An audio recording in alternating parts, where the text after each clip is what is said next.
Welcome to The Last Word, episode number 96. It's another glorious Friday. We're back in front of the campfire for some more looter shooter discussion.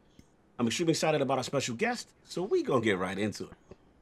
I want to introduce a Lord whose passion for the Destiny franchise and positive vibes as a content creator truly reflects the strength of our gaming community. Whether it be his dedication to the esports scene or his passion for streaming, all done in good fun and trademark humor. Introducing the executive producer for Team Envy, the Dallas Empire, and the Dallas Fuel. The Capitan of Twitch, and yet another proud Titan main.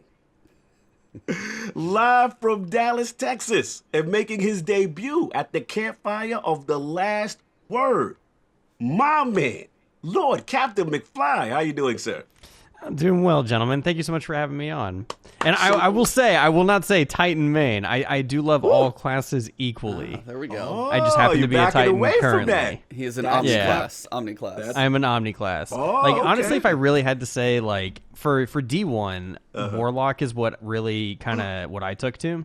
And then right before, honestly, it was near the end of House of Wolves, I started to rotate and started to play more heroes and stuff because I was thinking, I'm getting a little burnt out, and so I started to play different classes because it was just a different way to play the game. And then when Taken King came out, I'm like, okay. Solar Titan Sunbreaker with like a hammer. It's like it's Thor Simulator 2.0. Let's go. I was jealous. I was very jealous with that. I remember when that DLC came, I was like, and still, even today, like that sound effect, like the yeah, I remember the fear of that sound effect when you heard that in the Crucible. That's what I remember. Oh yeah, and so I've circled back to being a Titan again, and because I did Hunter for a while. Like when I came back to, I want to say I did Warlock for Forsaken, and then I rotated to Hunter, and then now I've rotated back. And so usually I try to like either hop around like big DLC releases or major seasonal updates and stuff, just to keep things moving. It makes things that extra fresh, that much more new, because it's either been so long since I played something, and so it kind of like, I don't know, it enhances the fun for me. And then it also, like, especially in Crucible, it keeps me up to date on like who can do what, like really. So I respect it, man. Looks like I give you credit, man. Thank you. Them all, getting a little bit of getting the feel. You know what I'm saying? Yeah, I could definitely say like I definitely do better though as Titan or Warlock. Hunter, like I respect people that can move so much and be so quick with it, but for me, it's really the abilities just don't quite work well for me in my mind. Yeah. Like the stuff that you can do as a Titan and a Warlock, like I'm like, okay, cool, this makes sense in a PvP standpoint. I get it. Dodge, duck, dip, dive, and dodge hunters. Yes. Yeah, it's like as you kind of phrased it perfectly. It's like the mobility and dodging, jumping, get in, get out. The stuff that some people can do, like watching Miss 5000 Watts do some of the stuff she does with some of like the skilled hunters are crazy. Yeah, like even like in D1, like Sir Shadestep, like Lumi, watching him just move around, it's like, dude, how does he do it? Yeah. And like, how does he think this way? It's like, it's amazing. And it's so weird when you go back and look at that footage and stuff and you see him playing on PC now. And you're like, wow, D1 was so slow. Oh, yes. You see the difference. Yeah, it's crazy. But at the time, like, whoa, that's so fast. Oh, yeah. So we've got a fellow PC Master Racer here with us, or console brethren, or just all of the above? So I was console on Destiny right up until a couple months before Forsaken, then I've come back to PC. A large part of it is because once I started working in esports, I was surrounded by people that were in PC, and I just felt the peer pressure to like, okay, it's time to get back to PC. Yeah, because like I grew up as a console guy. Oh yeah. So what is your quick hit? So top couple games that pop in your head. What do you got for old school, new school? What's like favorite games of all time kind of stuff? Yeah, like favorite games of all time. We've got to get a few in there, but just anything that pops in doesn't have to be like the ultimate laminated list from friends or anything. So sure. So like for me, like I'm a big fan of Zelda, and so but specifically like Ocarina is probably the game that really made me fall in love with the series when I was a kid. Because my sister and I had an N64. Yep. That was a game that I would wake up and my sister and I would wait for the school bus, but we would play Zelda upstairs and just run around on the horse in Hyrule and just kill stuff in the fields of Hyrule, and then just run around and like make a game within the game for ourselves. We just loved playing the game. That's what's up. That's awesome. And then for shooters and stuff, Battlefield 1942 on PC was a game I sunk serious hours into, and would try to just go the scout class and just snipe people and try to get no deaths at all or only one death. And so you'd get like 41 in 1 or things like that, or like basically keep people from getting into airplanes. It was, I don't know, just for some reason, like it was so fun. And at the time, like I was a real big World War II buff. And so it was like double. Oh yeah. BioShock is still a game that has, huge positive memories for me. Yeah. Such a good game. And then, Mass Effect is, which is kind of what part of like piqued my interest for Destiny. Yeah, like Mass Effect is such a good series, and I'm a little sad that Andromeda just kind of fell a little bit flat. But I still love the series. It doesn't sour it for me. It just makes me. We don't talk about that. the version that shall not be there. We talk about the trilogy. That other thing. That doesn't exist. Continue. Yeah. And then. Even shooters like COD, like I mean, I played COD 1 on PC, and that started to really get me into competitive shooters when COD 1 came out. I played a little bit of Counter-Strike and was okay at it, but I really liked COD 1, mainly because of the World War II setting, but I started playing in online leagues like CAL and TWL, which are like, I don't even know if those websites or ladder leagues are even still a thing, but I would do like pickup games with like MIRC and like just try to find pugs and stuff. Yeah. And so you're taking it back. That boy said MIRC. People still use MIRC. They still do. If you don't know what it is, look it up. I know what it is. Yeah, there may be some research for our guest today. So Google these. We'll have an index of terms at the end of the episode. Wow. But like that's really what got me into like competitive shooters, and it at least started like getting me into that, because like I played sports in high school too. It's like I'm just a very competitive guy, and I like to go against people that either are better than me or I can try to best them. That's what draws me to PvP so much, and why I, even though with trials, like that's why sometimes I'm getting a little salty right now, because it's sometimes and we'll discuss a little bit, but it's sometimes like I'm losing fights. It's not because I'm better, but it's because they have a advantage that I can't overcome. And so infamous power level. Right. I'm sure we'll talk about that later too. And even then, like when I'm saying salty, it's like it's one of those where it's like, I wish I could get more time in because I know I could beat him. Yeah. And but then Destiny too. Like honestly, Destiny is to me is the perfect game for someone like me, because it combines my love for a good shooter with loot like Diablo and World of Warcraft. I played way too much WoW when I was in high school and early college. Yep, we can talk about that for a while. Oh yeah. Right. And then it combines that together, and even though the story isn't quite presented to me like I was hoping it was going to be, like a Mass Effect style thing, I still enjoy the lore that's within the game, and it's so fascinating to me. And being within our own solar system, for me, being just a dork makes me it's awesome. It's a cool thing. Yeah. Nice. Talk about. It's quite the history there. Oh yeah, between Diablo, World, you got Mass Effect, you got fans on both sides of this podcast, so you're in great company this morning. I like games, man. Games are fun. Oh yeah, I've been playing. I had like 8-bit Nintendo. I've been playing since, and it sounds like we're all at least that old. So we've been playing them for I am indeed a boomer. Nice. Okay, Own calm it. down. Own it. That's right.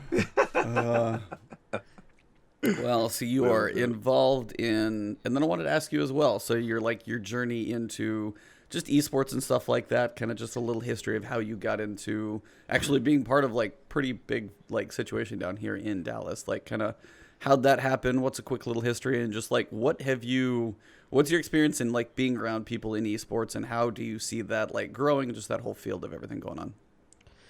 I just opened a can, so you can go. Sure, it's a big can. Yeah. So, like, professional history for me is that I started working in television about 6-7 years ago, but did that for a while. And then during that time, I was a camera operator, technical director, DP, kind of, slowly worked my way up in terms of responsibilities, professional experience. And then over time, I really one of my favorite clients really let me get a chance to go to a lot of different gaming events and do a lot of event coverage, like at E3, PAX, all that kind of stuff. Nice. And I was like, okay, I want to get into games media. There's not much here in Dallas that could do that. Like most things are out west. Like they're out in like San Francisco, like the IGNs and the GameSpots and Giant Bombs and stuff like that. And so I talked to my wife a little bit about it. I'm like, hey, I really want to make this career pivot, but we might have to move. And she's like, please try to find something in Texas because I don't want to leave our families and things like that. And so it's like, all right.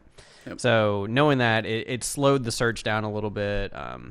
And even working for someone like Bungie, like I was even trying to look at stuff like that too, like studios that I really, really liked, or even Sony Santa Monica, seeing if there's anything media related that they would be hiring for.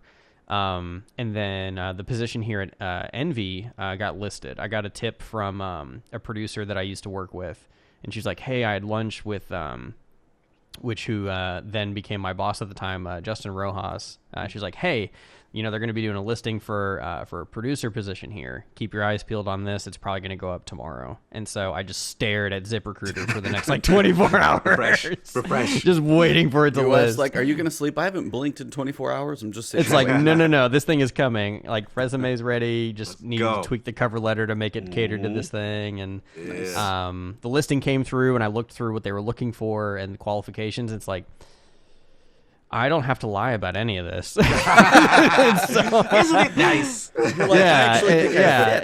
I'm the guy. Right, and so it's like, cool, I can do this. And like it's one of those, like, sometimes when you see job listings, you're like, I could do like 70% of what they're asking for. This one's like, I can do.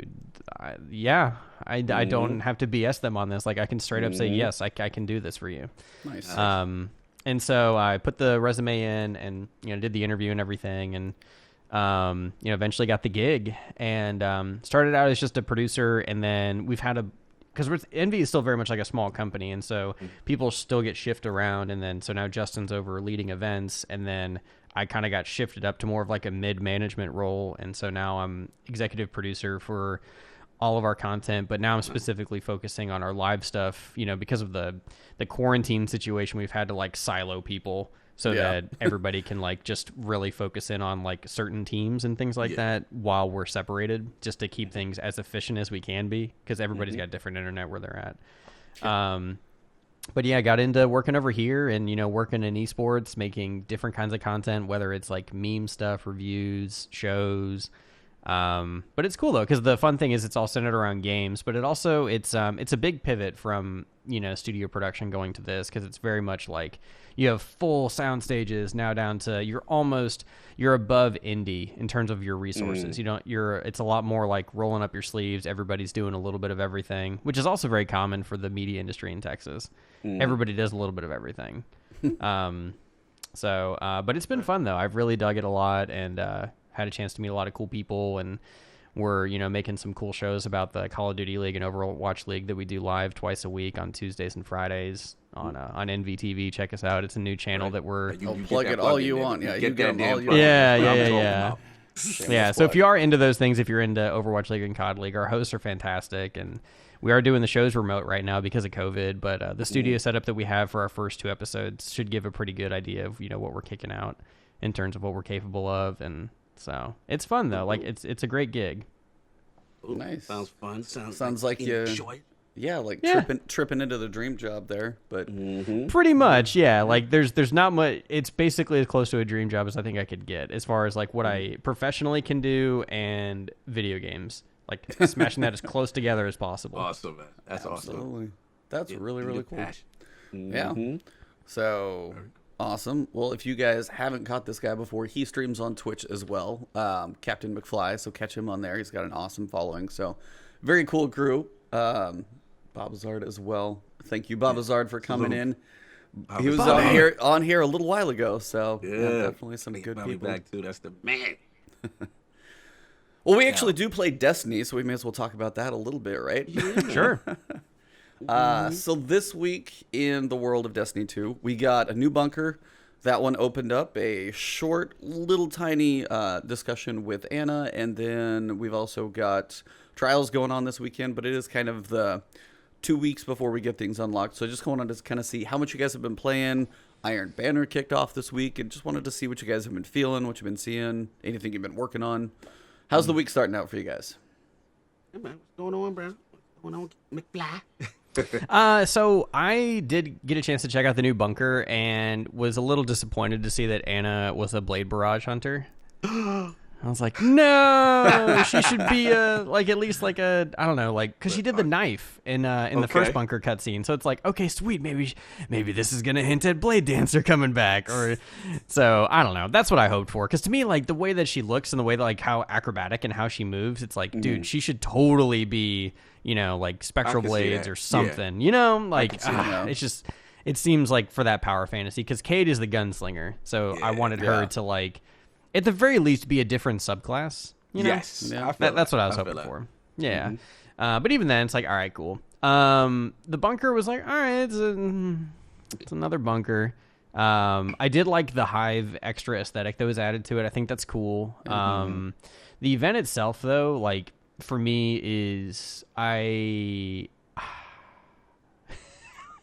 you can be honestly like the way that I'm reacting right now. It's not disgust. It's like, it's the replayability for it. For me, someone who so for someone like me, I'm a husband, I'm a father, and I work 45 50 hours a week. I only get to game 3 nights a week.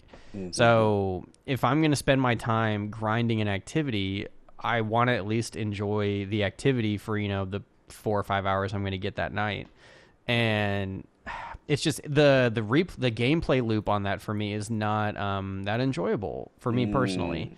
And it's not that I dislike PvE. I do love PvE.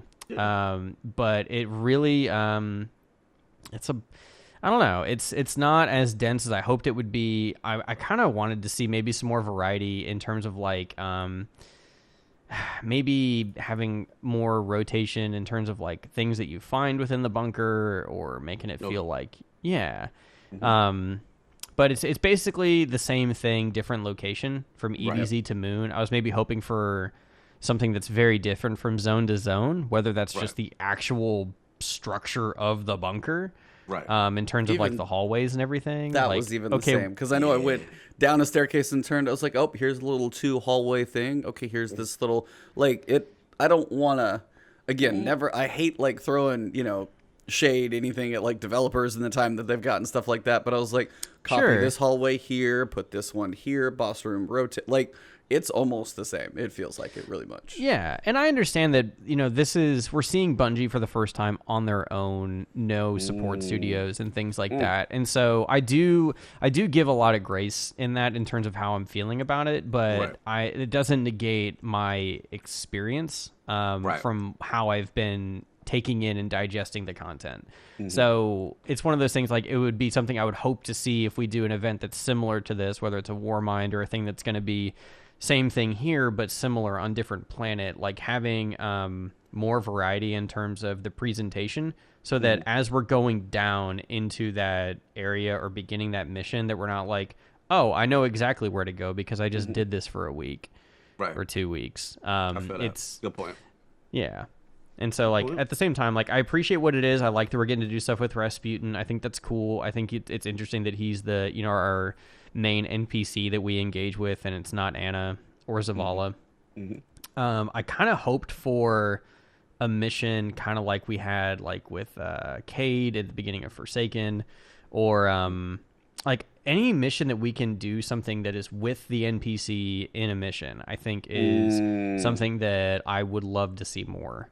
Going forward, because it adds that interpersonal experience with you and the hero, even if it's like fully scripted, and like even in the beginning of D2 when Zavala is like on the tower, like we've never fought with Zavala, we've never seen Ikora just wreck house and like take down a ship on her own, just like and like stuff like that, like it matters in a campaign, and so or just in a single player experience. So I hope some of that tries to find its way back, and I was hoping we were going to get that with Anna and Zavala, and I was really excited for that. I'm like, cool, Anna, who we really know very little about, and then Zavala, who gets a lot of flack for just being Mr. either lawful good or just stubborn. I was hoping for like a good conflict with them. Yeah, and then like some kind of a reconciliation, and then maybe like a thing with the community maybe starting to really like Zavala, like having this like not redemption of Zavala, but like a position to where his story could, pivot, and then he could become one of the most liked characters in the universe. With the void that we have from no longer having Cade. Mm-hmm. There's room for NPCs to now get that love from the community. Absolutely, I get it. Yeah, man. I mean, same kind of boat as you guys. It opened up. It was on the moon. Very similar. I must admit. Got in there, and I don't know if is it me or does it feel like the actual what is it called? The Seraph event, Seraph Tower. What's the actual name of it? The Seraph Tower public event on the surface. On the surface. Yeah, the Seraph Tower. Yep. The Seraph Tower. So is it me? It feels like the moon one is easier to protect. I don't know. I felt like the EDZ. I felt the enemies had a little bit more. You're higher level now, aren't you? Well, that too, but I also feel that the AI. I don't know if it's just because they're Hive now.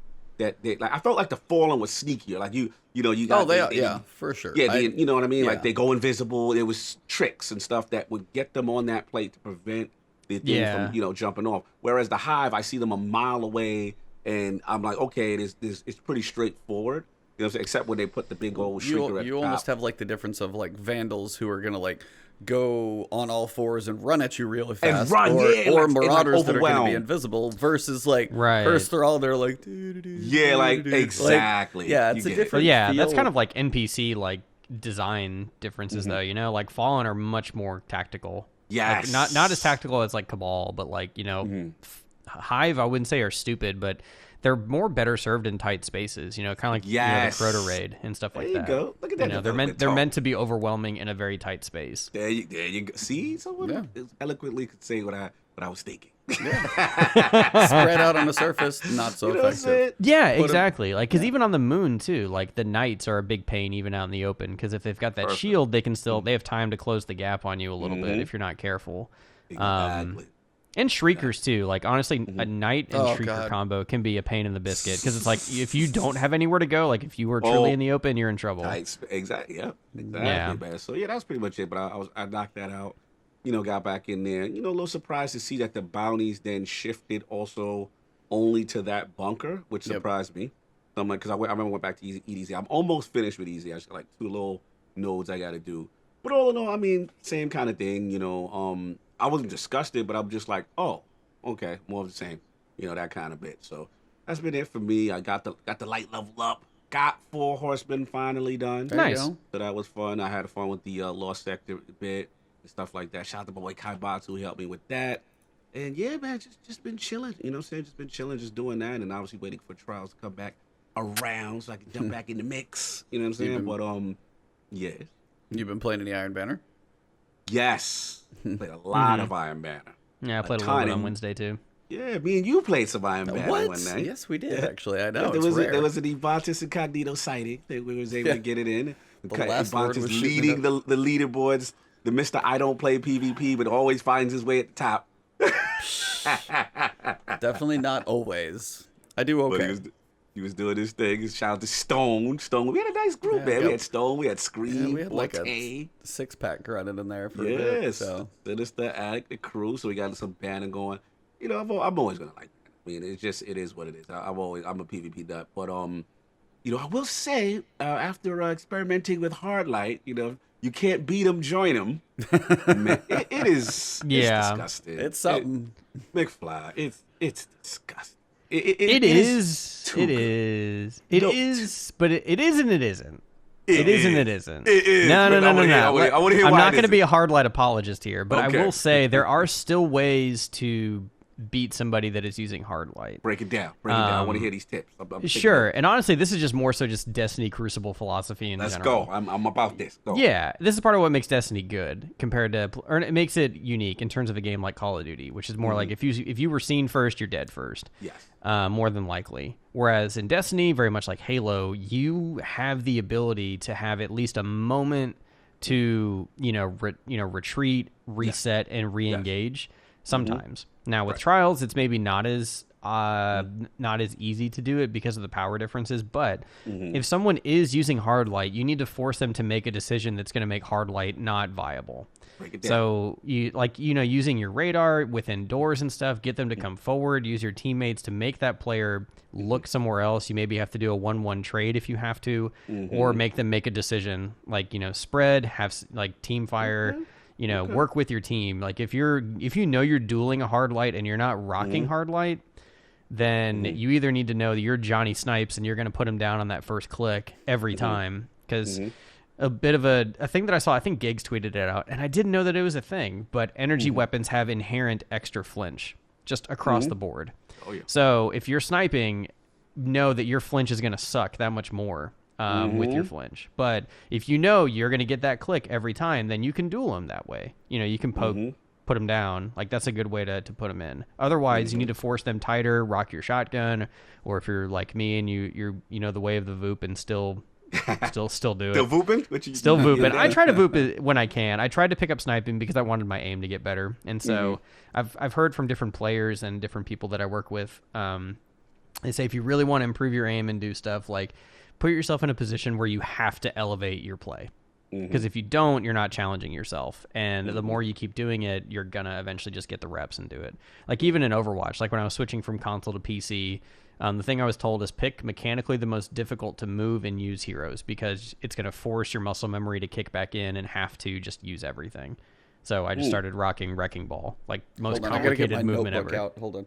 I know, it's very motivational. I want to hear more guns to go against Hardlight, but all this is very tactical and very motivational. So like if you're doing like a Hardlight, I mean, I've heard some people say too that Suros can outpace Hardlight if your shots are equal. Yeah. And so I haven't had much personal experience to prove that if all things are equal.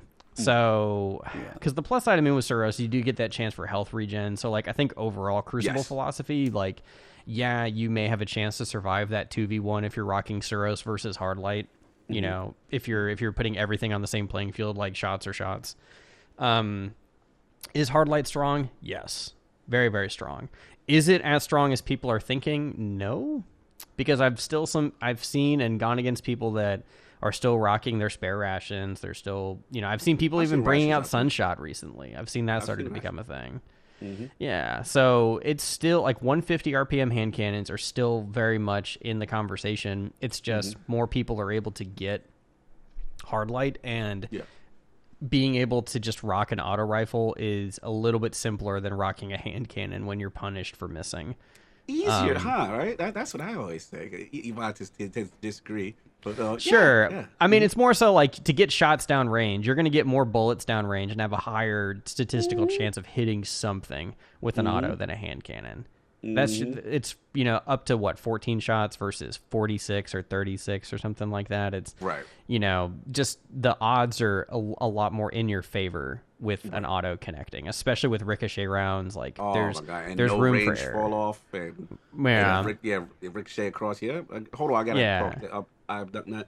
He said, look, he said give Hardlight time to shine. Look at how long Spare Benders has run the show. Spare rations and Spare Mind Benders. But listen, I mean, I get that. They're still meta too. They're still meta. You know what I'm saying? At the end of the day, my issue with Hardlight is just, like I said, when he pulls up the numbers and we see the disparity from number 1 to number 2, it's so, that's my issue. You know what I'm saying? I don't mind if it was like, let's say, I'm throwing up a fictional number, let's say it was 3 million and then number 2 is 2 million or whatever, right? But when one gun is like 7.5 million, the next is like 2, then I have an issue. But honestly, he said it probably perfectly. Is you've got ease of access. It's an exotic most people have had for a very long time. Right. Pull it from the collections. Of course. 2, it's an auto rifle.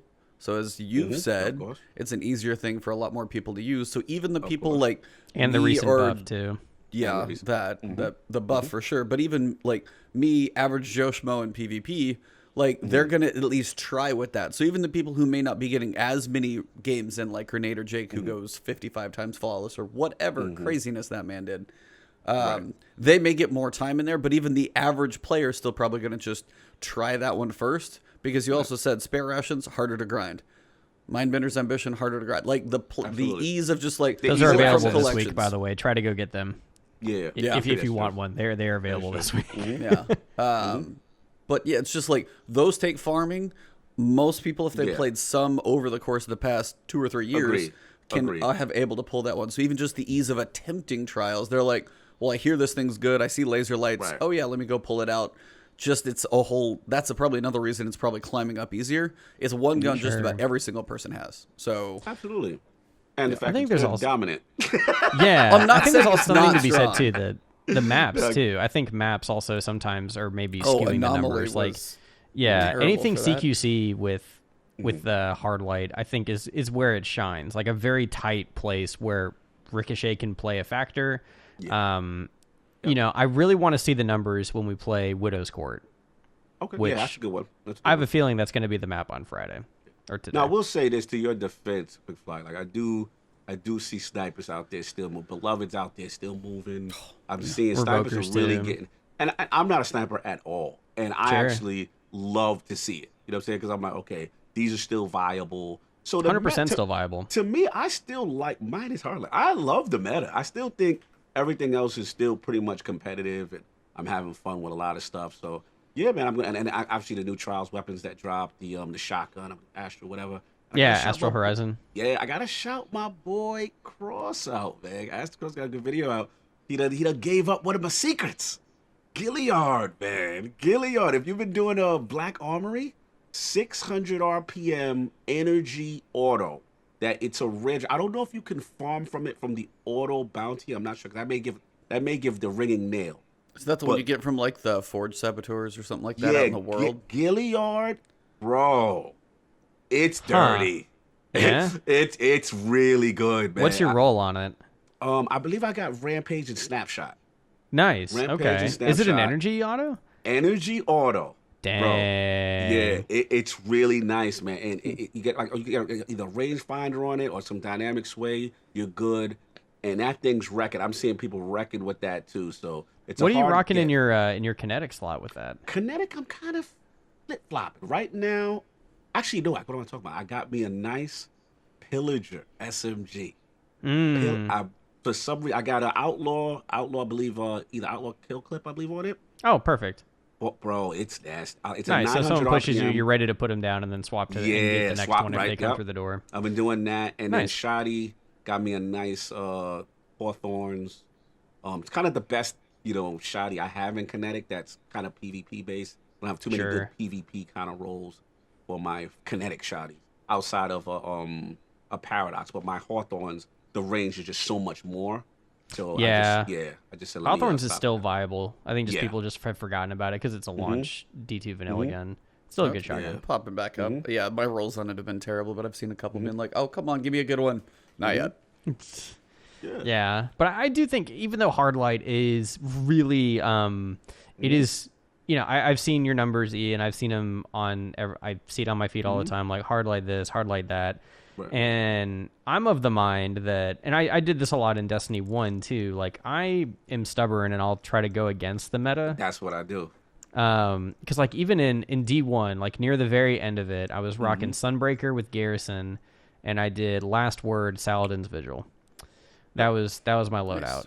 And so I'd be hyper aggressive, but I had a Snapshot, hand-laid stock, and I forget what my other perk was for my Vigil, but it was good. Like I could time it just zoop, boom, and with with a Snapshot, that ADS was just that much quicker. So whenever I would do it, it would tighten that bolt down as it would go. And so that was not many people used fusions back then. Like people were like, just use shotgun, use sniper. It's like, no, I can put people down pretty well with this. Like and if I don't put them down, I'll just swap to Last Word and just go tap tap, and then they're done. Or like tap tap turn voop pow, because somebody's thinking they're just gonna be able to sneak up on you and they're trying to get cute. And so it's a fun loadout. And even then, like I was kind of sad that Last Word got neutered to the point that it is now. It's good for controllers. For control. There you go. For controllers, it's still very viable. On PC, it's not usable anymore. I'm still out here. I'm still out here on PC. Man, I'm telling y'all right now, if y'all using this with last word and y'all hip firing, it is better than what it was before. It is beast. Yeah, last word is one of my counters. That is definitely a strong counter. And I'm with you, McFly. Like, I'm the same way. It's just that I get, you know what I'm saying? You see people, everyone using the same thing. So it's like, nah, I don't want to do that. I got to go against that. I got to find something. It just took me a while because I'm like, man, this thing's beating this. Like, all of my top guns, Hardlight was just knocking out the park. So it took me a while to settle in. But yeah, I completely agree with you. Yeah. And so it's okay. But I still think, though, like, you can be rewarded for not giving into the meta in the sense that like you shouldn't feel like you have to use Hardlight. There are still guns in the game that can go toe to toe. A lot of it just comes down to how are you playing? Is your positioning good? Are you actually just straight up losing because this gun is stronger, or are you just making bad choices? Because there's so many things that happen within a PvP game, you know, because there could be many things out of your control, like connection. We don't have dedicated servers, so that could always be an issue. Like, I was around that corner. How did he shoot me in the butt when he was up here? It's like connectivity. But there are ways to outplay people. And so, like, even people that are older like me, like, I may not be able to, when I say older, like, I'm in my 30s, but not being able to, like, I may not be as cracked out as, like, a 18-year-old who can really be, you know, just frying and putting people down. But I have a lot of shooter experience. I have more years of experience. And so I can use that to my advantage. And I can play chess while he tries to play checkers. There you go. Yeah, so if I want to say, okay, cool, I want to get him to come make a bad choice. So I'm going to start retreating and pulling him back and, you know, pulling like an Art of War style choice and like, hey, I want you to come to me and fight me in here. I'm not coming to you. And so doing things like that are ways to, you know, I wouldn't say like rise above the meta, but there's different ways that you can choose to fight. You don't have to just rush in there. Absolutely. And I know, like, because with trials and elimination, you know, so many people have been playing, you know, respawn style game modes, you know, with control, and even like comp, like survival's a respawn mode. You know, this one is like when you're down, you're down, and so you have to play different. To play smart. Have to. Yeah, I agree with that mentality too. One of my best counters for the apes right now is my the sidearm. Last Hope. Ooh, got me a feeding frenzy. I believe the rangefinder, I forgot what it is, the roll. But that thing it's really beast. And I can literally backpedal when they're very aggressive and really, really slow down the apes with that. The mind benders and stuff like that. But yeah, man, I agree, man. It's all about play style, adjusting, doing things to try to counter certain things. I would agree with that. The tactical portion. Yeah, just situational awareness does wonders when you guys are going. As you said, just like play a fight. Like, you know, somebody's crouching around a corner. You see that little like flash of the radar. You're like, I'm not going around that corner. Or if you do, you're like, that was dumb. Like, yeah, or get him to come to you. Yeah, get him. You got to check your like, own decisions for sure. Yeah, and like I'm still like, you know, running a Titan again. Like, shoulder charge just feels good, man. Like when you actually like connect.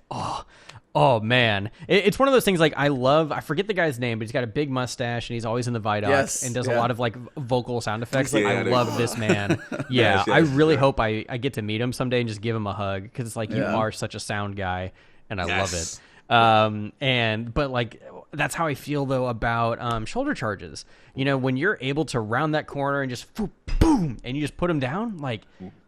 Oh, it feels good, but it does put me in positions where I'm trying to go for that shoulder charge, and when I get put down because I'm aping, I know that's my fault. I don't get pissed. I'm like, I made a stupid choice, because I either thought they were closer, or I was you know, bloodthirsty, and I was just pushing too hard.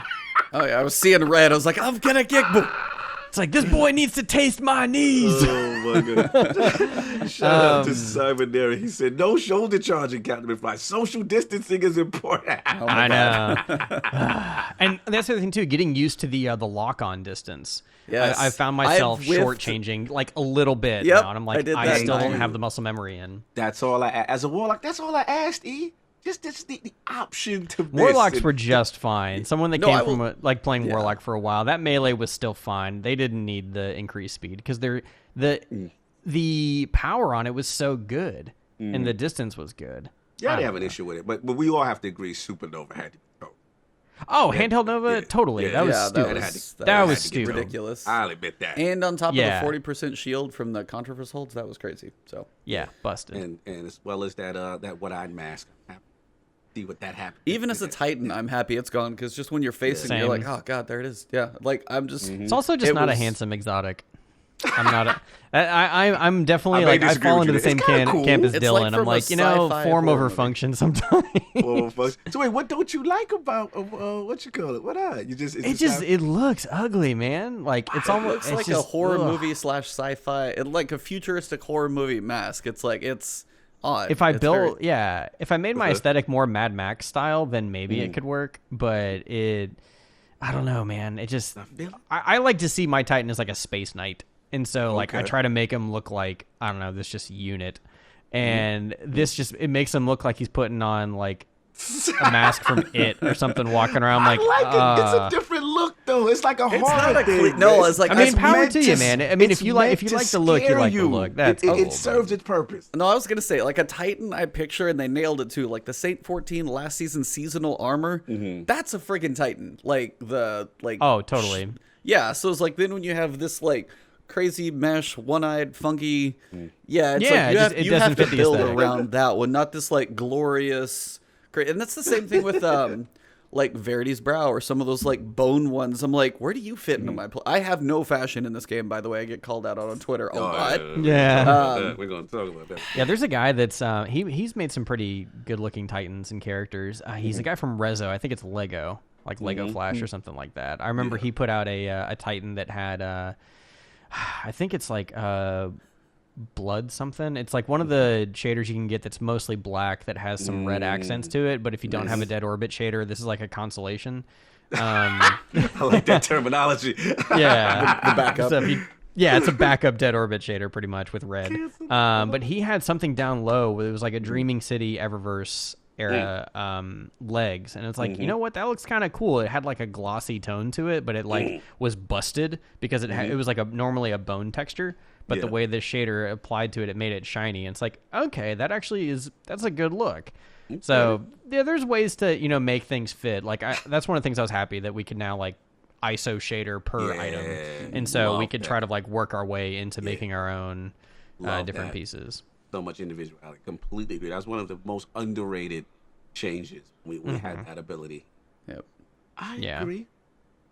The surviving Hardlight section was very successful. Like, I finished my Hardlight catalyst, and then now I'm onto my Suros catalyst. So I'm working on my catalyst. I got mine done. the Hardlight one done. I was like, that's my panic button in Trials. If things go wrong, then I'm like, okay, you got your Hardlight. Yeah, in case of emergency, break glass, catalyst, Hardlight, we're there. You know what I'm saying? But I don't want to submit. I don't want to get weak and submit to that.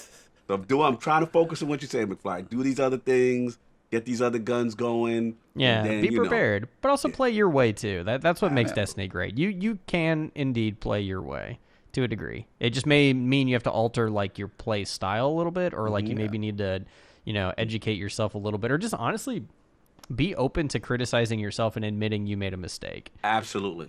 Yeah, it's okay to say, you know what, I charged, my shot was off. Like, I'll even say it to my own chat. Like, if I miss a snipe, I'm like, you know what, I was bottom left. I wasn't on his head. I was off, right? I shot too soon, or I don't even know why I took that shot. I just took it. But, as the great prophet Gretzky once said, you miss 100% of the shots you don't take. Yeah, sometimes you got to take that shot. You might hit That's it. why Beloved is so nice. You can actually take as many shots as you can, as long as you don't take too many. So that one works out pretty well.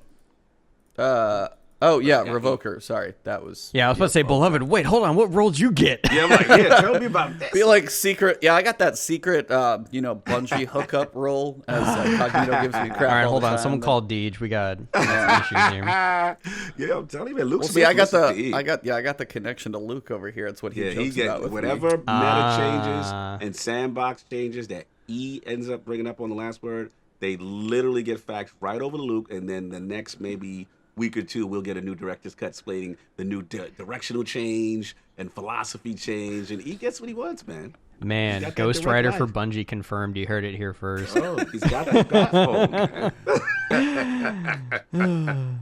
No, that whole joke started because before the director's cut recently came out, the Friday before it dropped on like Tuesday morning or something, I had literally mentioned to him about the sunsetting with no like idea at all. And then like Tuesday it comes out and he was like, dude. Dude, you're looking like the smartest guy in the room. It worked well for once. Yeah, it worked pretty well for once. But nice. yeah, Sunsetting's a good thing. It happens in WoW. It's you need to keep the player base hungry. You need to keep us chasing loot. Things need to cycle out. I mean, it happens even in freaking Hearthstone.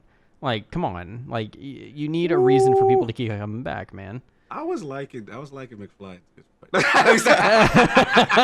So, but I understand too. Like, don't get me wrong. Like, small background. Made that left turn. We've gone down this road multiple times. I have taken it to an extreme one side, and he is to the other, and we've had some duke outs. It seems like you're pretty much okay with what Luke said.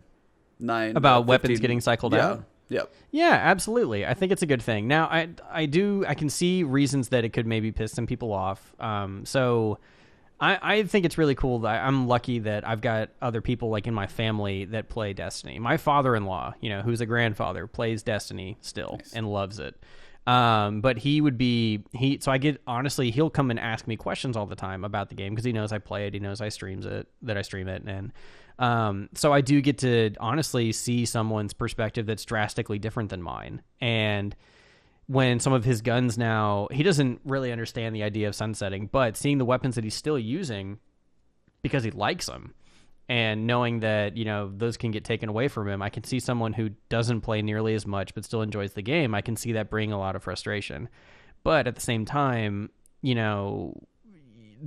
have to make a choice whether you're going to try to keep certain people happy and it's going to piss off another group and vice versa. And so a big philosophy idea that I've heard from game dev stuff, I can't remember if I heard it from, I can't remember the source, but this is kind of me paraphrasing it. Sometimes you need to protect the player from themselves and to make sure you ensure the fun and you keep the game engaging. And so if that means making sure that you can't always lean on Recluse in PvP and even PvE to ensure that the end game experience is still like not easy mode, that's something that you have to do. And, the player may get mad at you because you're basically taking the kid's toy away, but you're doing it because I know when I take this from you, you're going to be put in a position where your next raid or your next big end game activity is going to be that much more enjoyable.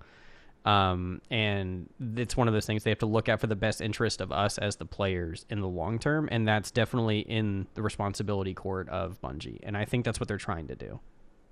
Mm-hmm. I guess we're doing this.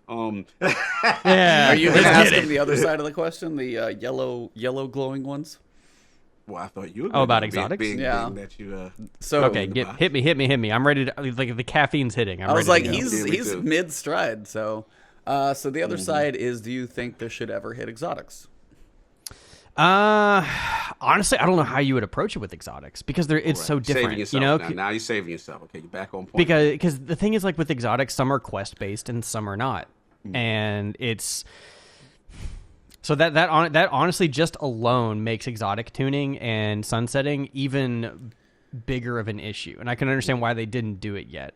Because you have things like Whisper, something that's super good. And Izzy's, things that but they're quest-based. Yep. And you have to do something to go get it. So it is obtainable, and they're not taking it away. So like guns like those probably won't go away. If the sunsetting begins, quest ones will probably stay. Right. Because someone that's coming in, you don't want to close off things that they could do. You mean acquisition and someone putting all time investment for a quest? Wow, that's interesting. The thought process. I like where you're going there. I think I need to catch up on previous episodes. Yes, you do. Now, but anyway, but you need to. But at the same time, too, things do need to rotate out. I mean, look at WoW. It's one of the most successful, largely played games in the world. It's still one of the biggest played games in the world, as far as like active player base goes. You can't deny that. It's a juggernaut, and they still cycle things out. Like raid armor cycles out. And when a new expansion drops, it goes away. A gun-based first-person shooter game where guns are the actual acquisition. There's weapons in WoW. There's weapons in WoW, and those eventually get cycled out too. It's like you can't make this better, or you can only make it better so many times. And And so maybe that could be a way of limiting it. Nah, never mind. Throw that out. That's a stupid thought. But I do think you do need to make I'm going back to what I said before. Sometimes you need to protect the player from themselves, and you need to incentivize them to keep going and to dipping into the new stuff and grinding the gear to play a game that is grindy. It's a loot game, guys. We all know what we're getting into when we boot up Destiny. Yeah. Unless it's someone that's totally taking it on a whim and just downloading D2 for free on Steam or PlayStation or Xbox. Like, for them, I'll give them a pass. But the people that have been in it for a while that know what the game is, it's a loot game. You know, you're here to go get stuff. You're here to get shiny loot. That's what you're about. And also maybe go, click heads in Crucible. But you need to make sure that wheel keeps turning. And sometimes you need to, kick that kid out the door and make sure, like, hey, now go swim. I feel like you're in the deep end. Get to the other side. Good luck. Exactly. And one of those things too, like, it may piss you off and say, but I did all these things. But it's like, yeah, but there's these cooler things on that other side of the pool that is going to be real fun. Trust me. Swim. So, being that I can say my point. Get in here. They said, I literally agree with everything you said as far as legendary. I think that is a valid point. I think that at the end of the day, the loot pool will get saturated. You know what I'm saying? And I feel that totally. Yeah, it is now. At some point you have to do it. My only argument was literally what you also agreed with me in terms of exotics, because of the acquisition, the time investment to get them. And then my argument for keeping exotics the way they are is that they represent such a small percentage of the overall loot pool. You know what I'm saying? So that's why I say, okay, those can stay. And then the argument that had happened was that if there was going to be a sunsetting of exotics, then my feeling for quest-based stuff, for acquisition stuff, things like Whisper, things like Outbreak Prime, 0 Hour, these kind of things. Last Word. Ace.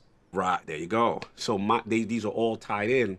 My thing is, Destiny at its core, the systems itself, 3 to 5 years, we kind of get to that point where we're maxing out real estate, we're maxing out, as far as the systems and things that they can do in the game. So at that point, I feel we need a new game. And I think these are Band-Aid stopgate measures to kind of hold us down. Because we all know since leaving Activision, they're not ready to go to Destiny 3 right now. So I think these are kind of stopgates. Okay, let's do some weapon retirement. Let's do some other things. And then, hopefully, when D3 comes, then you can take my exotics away or do whatever you want to do at that point. That was my only argument. So that was literally the gist of it. The reality is I actually am in agreement with what you're saying. Legendary stuff and exotic stuff. So we're actually on the same page. I just wanted to... No, I think we are on the same page too. And then even then, like, honestly, just because of the nature of exotics and what they can bring to your playstyle, and like especially with armor too, like things that can even like affect your neutral game. Like I love Dune Marchers for a Titan because I get that extra movement speed. Like I can now be as fast as a hunter in terms of my sprint speed. That's that's game changing. Right. And in terms of your neutral game, and then or you get that second dodge as a hunter. There's different things that are good to have because you're making a choice whether it's going to enhance my ability or it's going to give me an extra of something else ability or things like that. Like those need to stay in the game because that it gives you as a player agency to affect what you're trying to do, like what your role is or what you just enjoy doing. Like if I like punching things, give me my Synthoceps, let's go boxing. It's there's reasons for certain things, and then that leads into builds, which I know Destiny is what they're trying to encourage that more, with builds and the mod system, which is still it's getting there, and I appreciate what they're trying to do. But I do agree too, Lord, is that you're getting to a point where we are starting to max out what the game is currently with Destiny 2. I do think the next thing is probably something like whatever is Destiny 3 or Destiny 3.0, which to me, fingers crossed from my mouth to Luke Smith's ears, is a connected player base, much like CODs, where everybody plays together with the new systems, which I think is a very likely future. Bro, I would kill for 6-player patrols.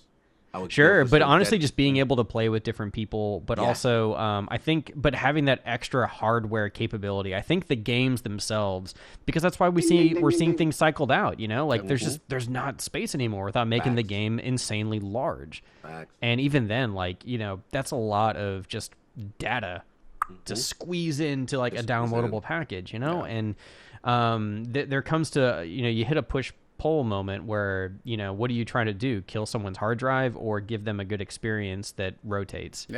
And I know that they're moving and marching to that direction, and so I anticipate that being a thing, is that we'll eventually have everything together. But yeah, back to sunsetting exotics though. Like I don't think it's going to be.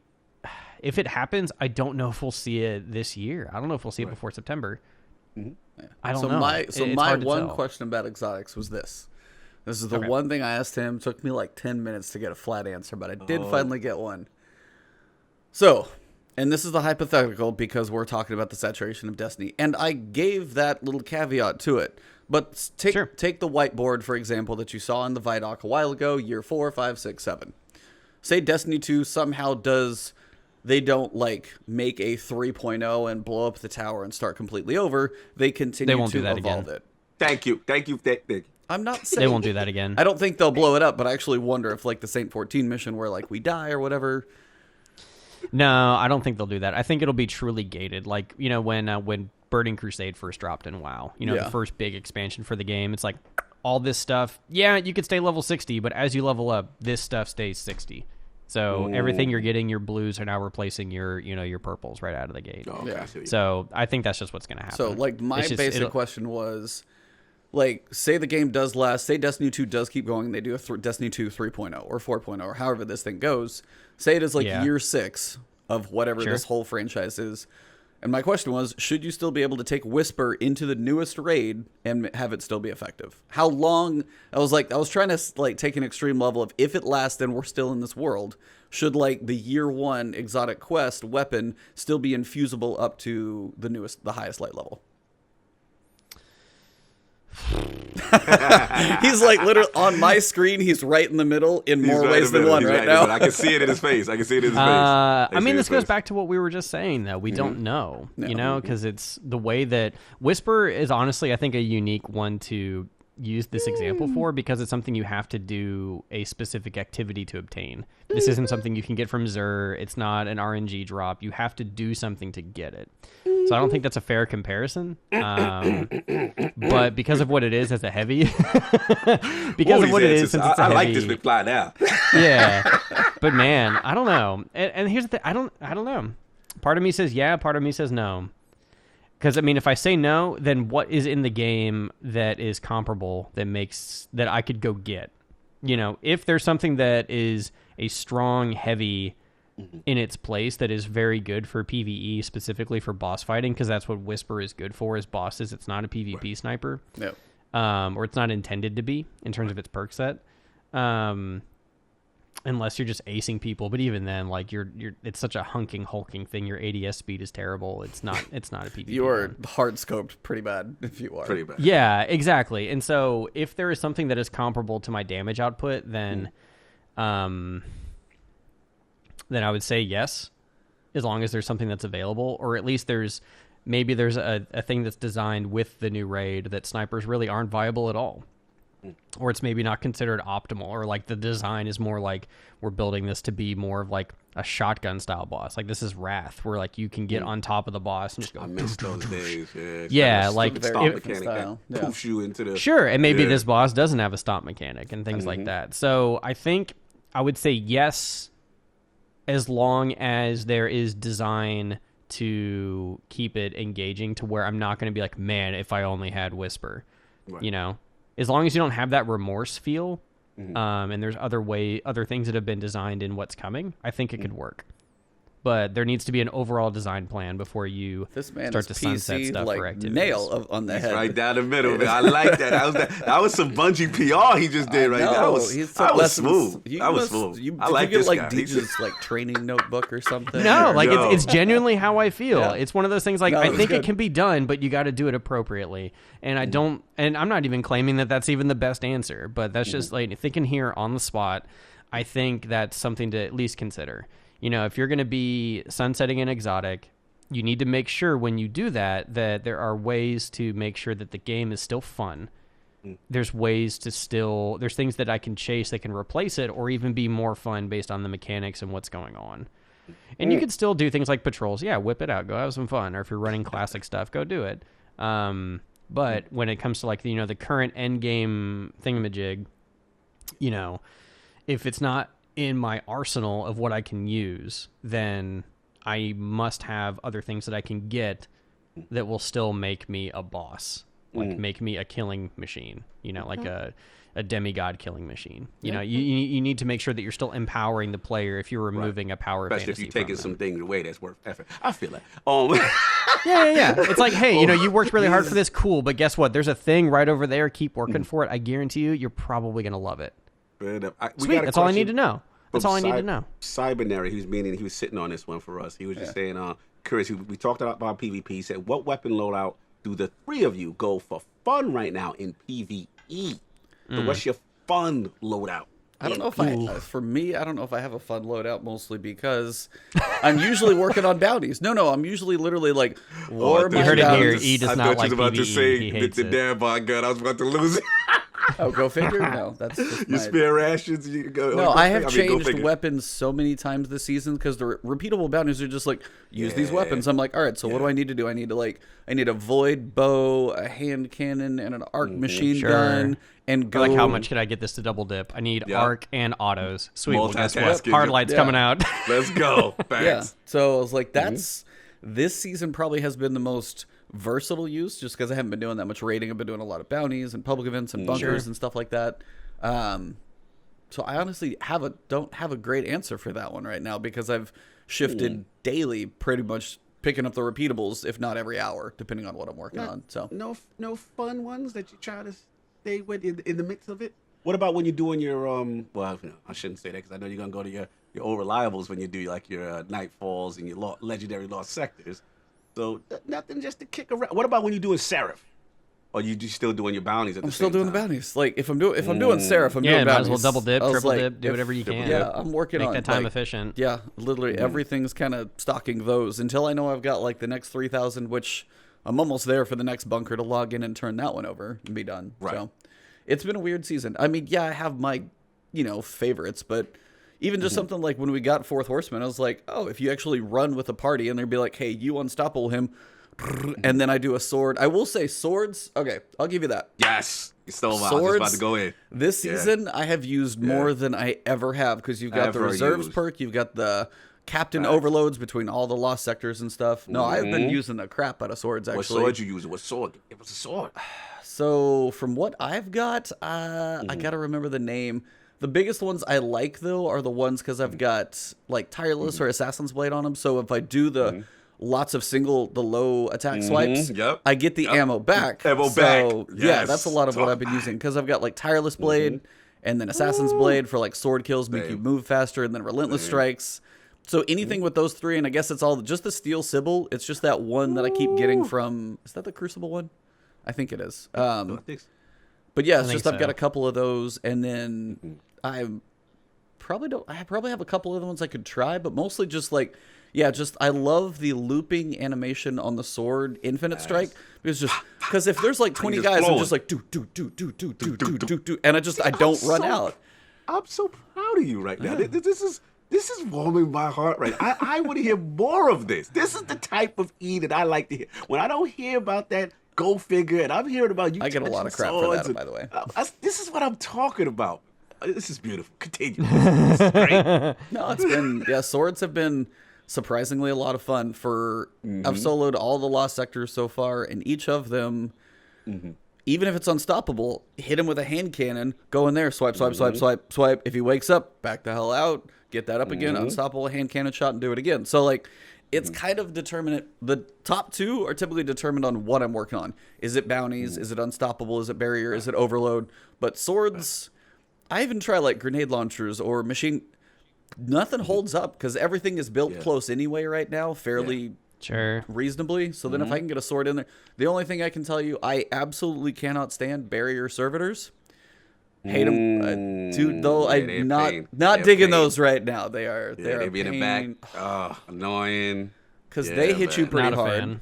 Then they don't have a cooldown on their. They just shield indefinitely. I'm like, do you not like run out of gas, overheat your little shield servo pack on your back? Something like I need a window. I need a window somewhere in there to take out the other enemies, because otherwise I have like in a legendary lost sector, 1,000 power level, and there's 6 vandals shooting crap at me, and they're all tracking bullets. I'm like, and I can't even hurt them. I'm like, at some point so I have to like try and weasel up, be like, okay, look at me, don't kill me, and try and slowly pull one down the stairs and then kill him. Okay, I got you out of line of sight. Come up again, pull another guy. I have to line of sight these guys like one at a time, as opposed to eventually like getting a cooldown on just some normal ability. So, but no, swords are awesome. Can't stand barrier servitors. That's my general feeling on PvE at the moment.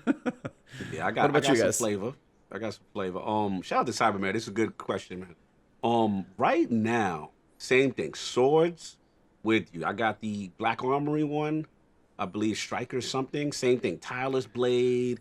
I got that perk, that, like you said, the Overload perk. So basically, once I get that champion down, I'm bum rushing them with the sword. They don't stand a chance. So you do your quick swipes and your uppercut, you're out of there. So I got that. Surprisingly, Hardlight in PvE. I've been loving it, man. Just the versatility. You know what I'm saying? Just the versatility. Yeah, it's good, especially if you have a shield. burn. Yeah. Yeah, you got the burn. So I got my sword up close. I got my Hardlight. And then I told you, I've been having fun with this. I pulled it out the vault. So since I need, barrier on sidearms, I believe it is, Pillager. I've been doing Pillager. Throw that little, so I feel like I got all my ranges. You know, when they're up close, I got Pillager, and then I got the barrier to knock that stuff down. I got my Hardlight from distance with the burns, and then the sword for the Overload guys, knock them out. And then the build right now is I went back to Arc, and I got a shout out. I believe Era put me onto this build. Eror, I forgot to pronounce his name. But he's basically it's a class item perk that every time you use any arc, either super or melee, it drops Warmind Cell. Yep. So then I'm using the Warmind Cell mods now, so that the blast radius is bigger, so that it does burn damage. Then I got another one that's a chest armor one that it also provides overload disruption or whatever. This thing is powerful. Like, I get excited when that Warmind thing, I can't wait to shoot it, because I'm like, who's around? Who's ready to get it? Yeah. It is amazing. And the last thing with the sword, I think I also have a surrounded perk on my sword. Nice. So I've been having a fun, man. It's been a really fun, aggressive kind of build. And you'd be proud of me, man. I've been soloing, a couple of content. I'm taking a page out of your book, man. There you go. Soloing some legendary. I soloed my first one, man. Nice. So I've been loving this build. Really fun. When you get to light level, those aren't really that bad. I under leveled myself. There's some issues, but yeah, if you go in at like 1,000, 1,005, I mean, yeah, you got to play kind of smart, but they're really not that bad at like 10 minutes or so. They're usually pretty good. Mm-hmm. What about you? What about the captain? Captain doing? Geez, I'm kind of the same way with E. Like, if I'm working on bounties, I try to optimize on that. But for the most part, I've really liked using Sunshot, just because the collateral is just fun. Oh, like anything with Firefly, and then adding the Dragonfly. That's just fun. It's just fun to see things go Sunshot, or like the solar explosions can drop Warmind cells too. There's one of the mods I think can do that now. Yeah, and Sai is also saying it works with Ace as well, which is dope. Nice. So that's good to know. Because I love Ace. Ace is still like one of my favorite guns, and so I want to see 150 RPMs come back in Crucible, because I just they're good. Sunshot's good at 150. Well, Sunshot's 150 RPMs. Yeah, so it's quicker. Nice. Yeah, I want Ace to come back. Oh, Ace, because that's 140, right? Yeah, I would love Ace to come back. Yeah, and so I can also use my Austringer again too. But yeah. But as far as like PvEs though, like I still love Hammerhead as a legendary, because I've got a Rampage Feeding Frenzy role. Oh, I'm so jealous of you. Really? Yeah, I do.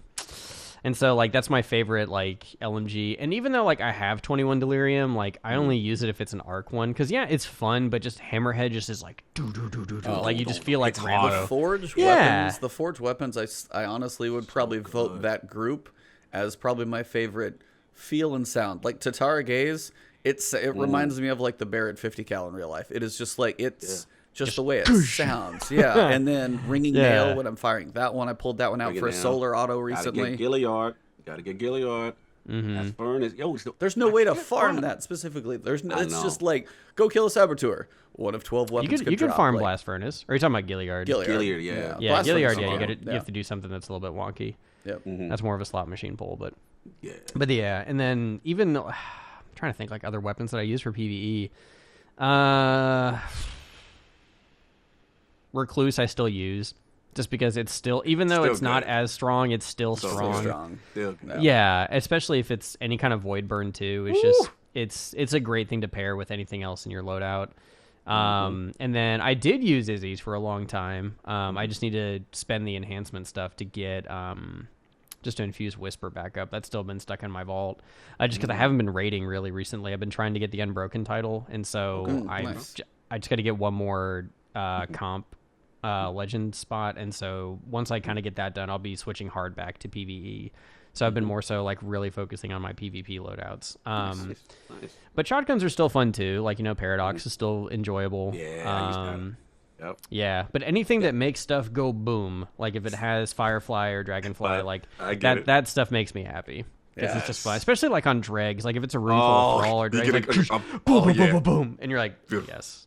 That's a power fantasy that I can get behind. Yeah, I'm with you. I'm so with you on that. So I feel like there was one topic when it came to, so we got kind of PvE and PvP, kind of got a feel for weapons and uses and stuff like that, but there was a discussion we hadn't quite gotten to yet, and it was the light level and trials, and I knew you'd been kind of sitting about it, so I wanted to kind of let you, Captain, get a chance to talk about this one, especially with like your experience being busy, having 3 days a week to play for just like a set number of hours because you have, actual real life responsibilities, unlike some of the people who live in the game. Imagine boomers got boomer problems. And it's just one of those, because even for like me, I'm actually decently higher now. So it's like I just wanted to get your feel on trials, its current status, how you've been feeling, and just your thoughts on just the whole situation with everything with trials right now.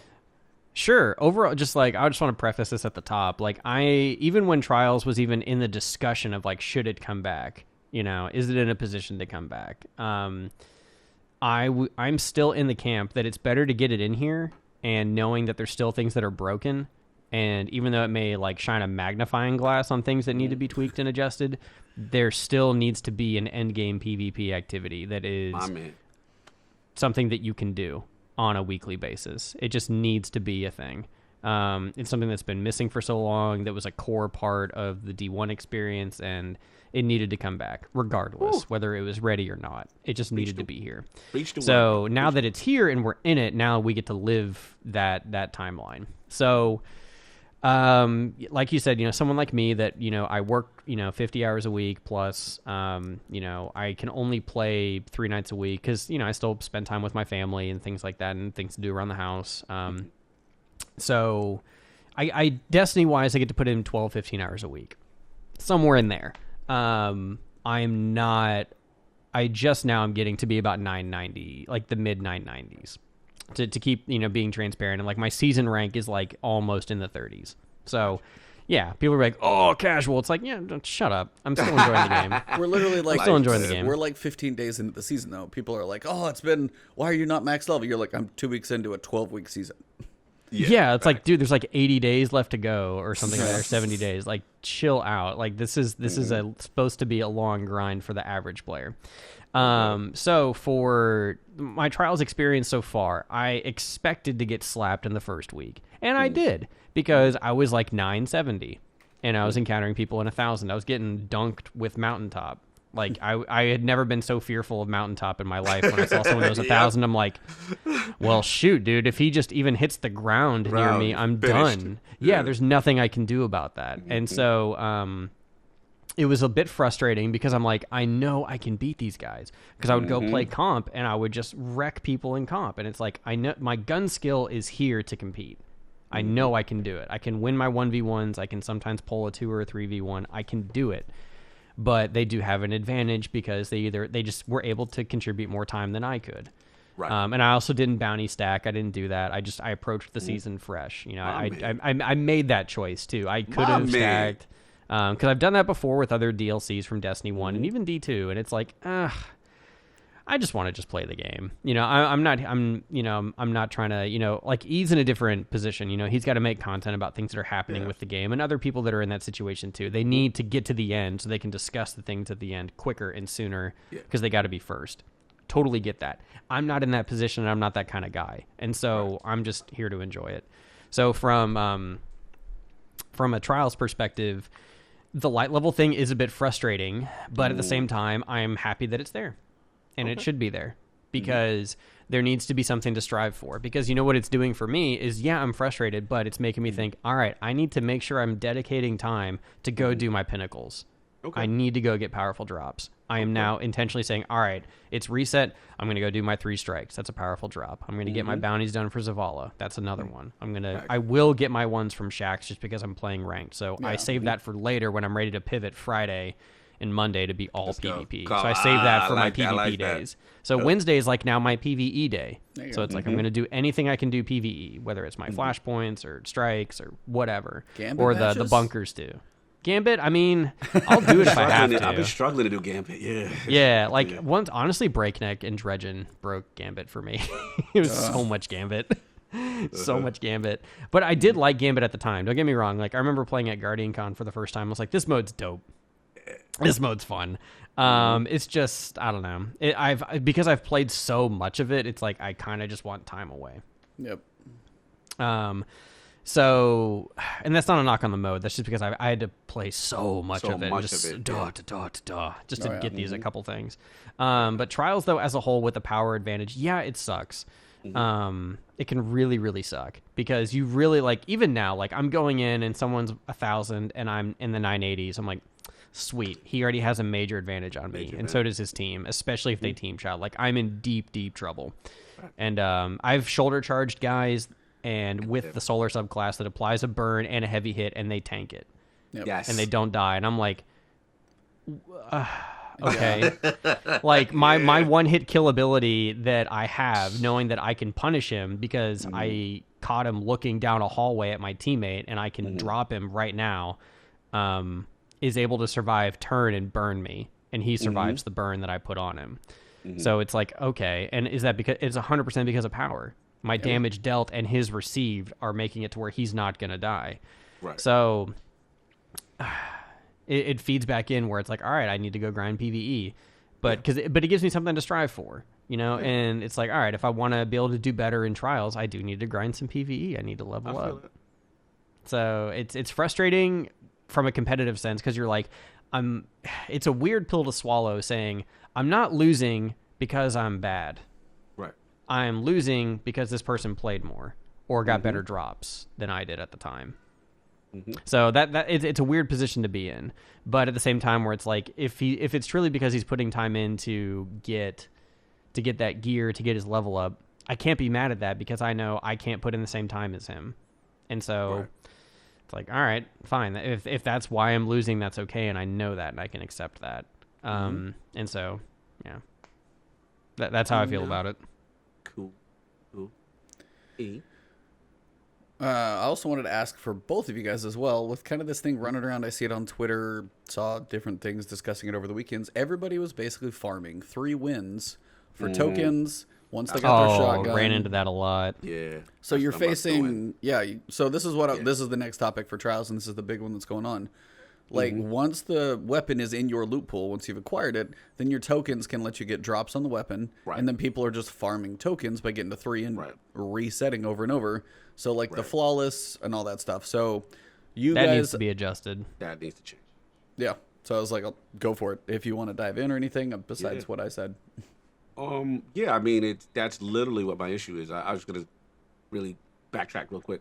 Same. I'm in the same boat as you, McFly, in the sense of the power thing. Again, initially I struggled with it, but I do fundamentally like it's there. I felt the artifact showed the disparity, and then once it went away and then it was just the power level, what I'm saying, it was a little bit more tolerable. What I mean? I wasn't as crazy. Now to this, I agree. This is the problem, because what's happening now with this whole 3 wins barrier is that you're getting the sweatiest matches from 1 to 3.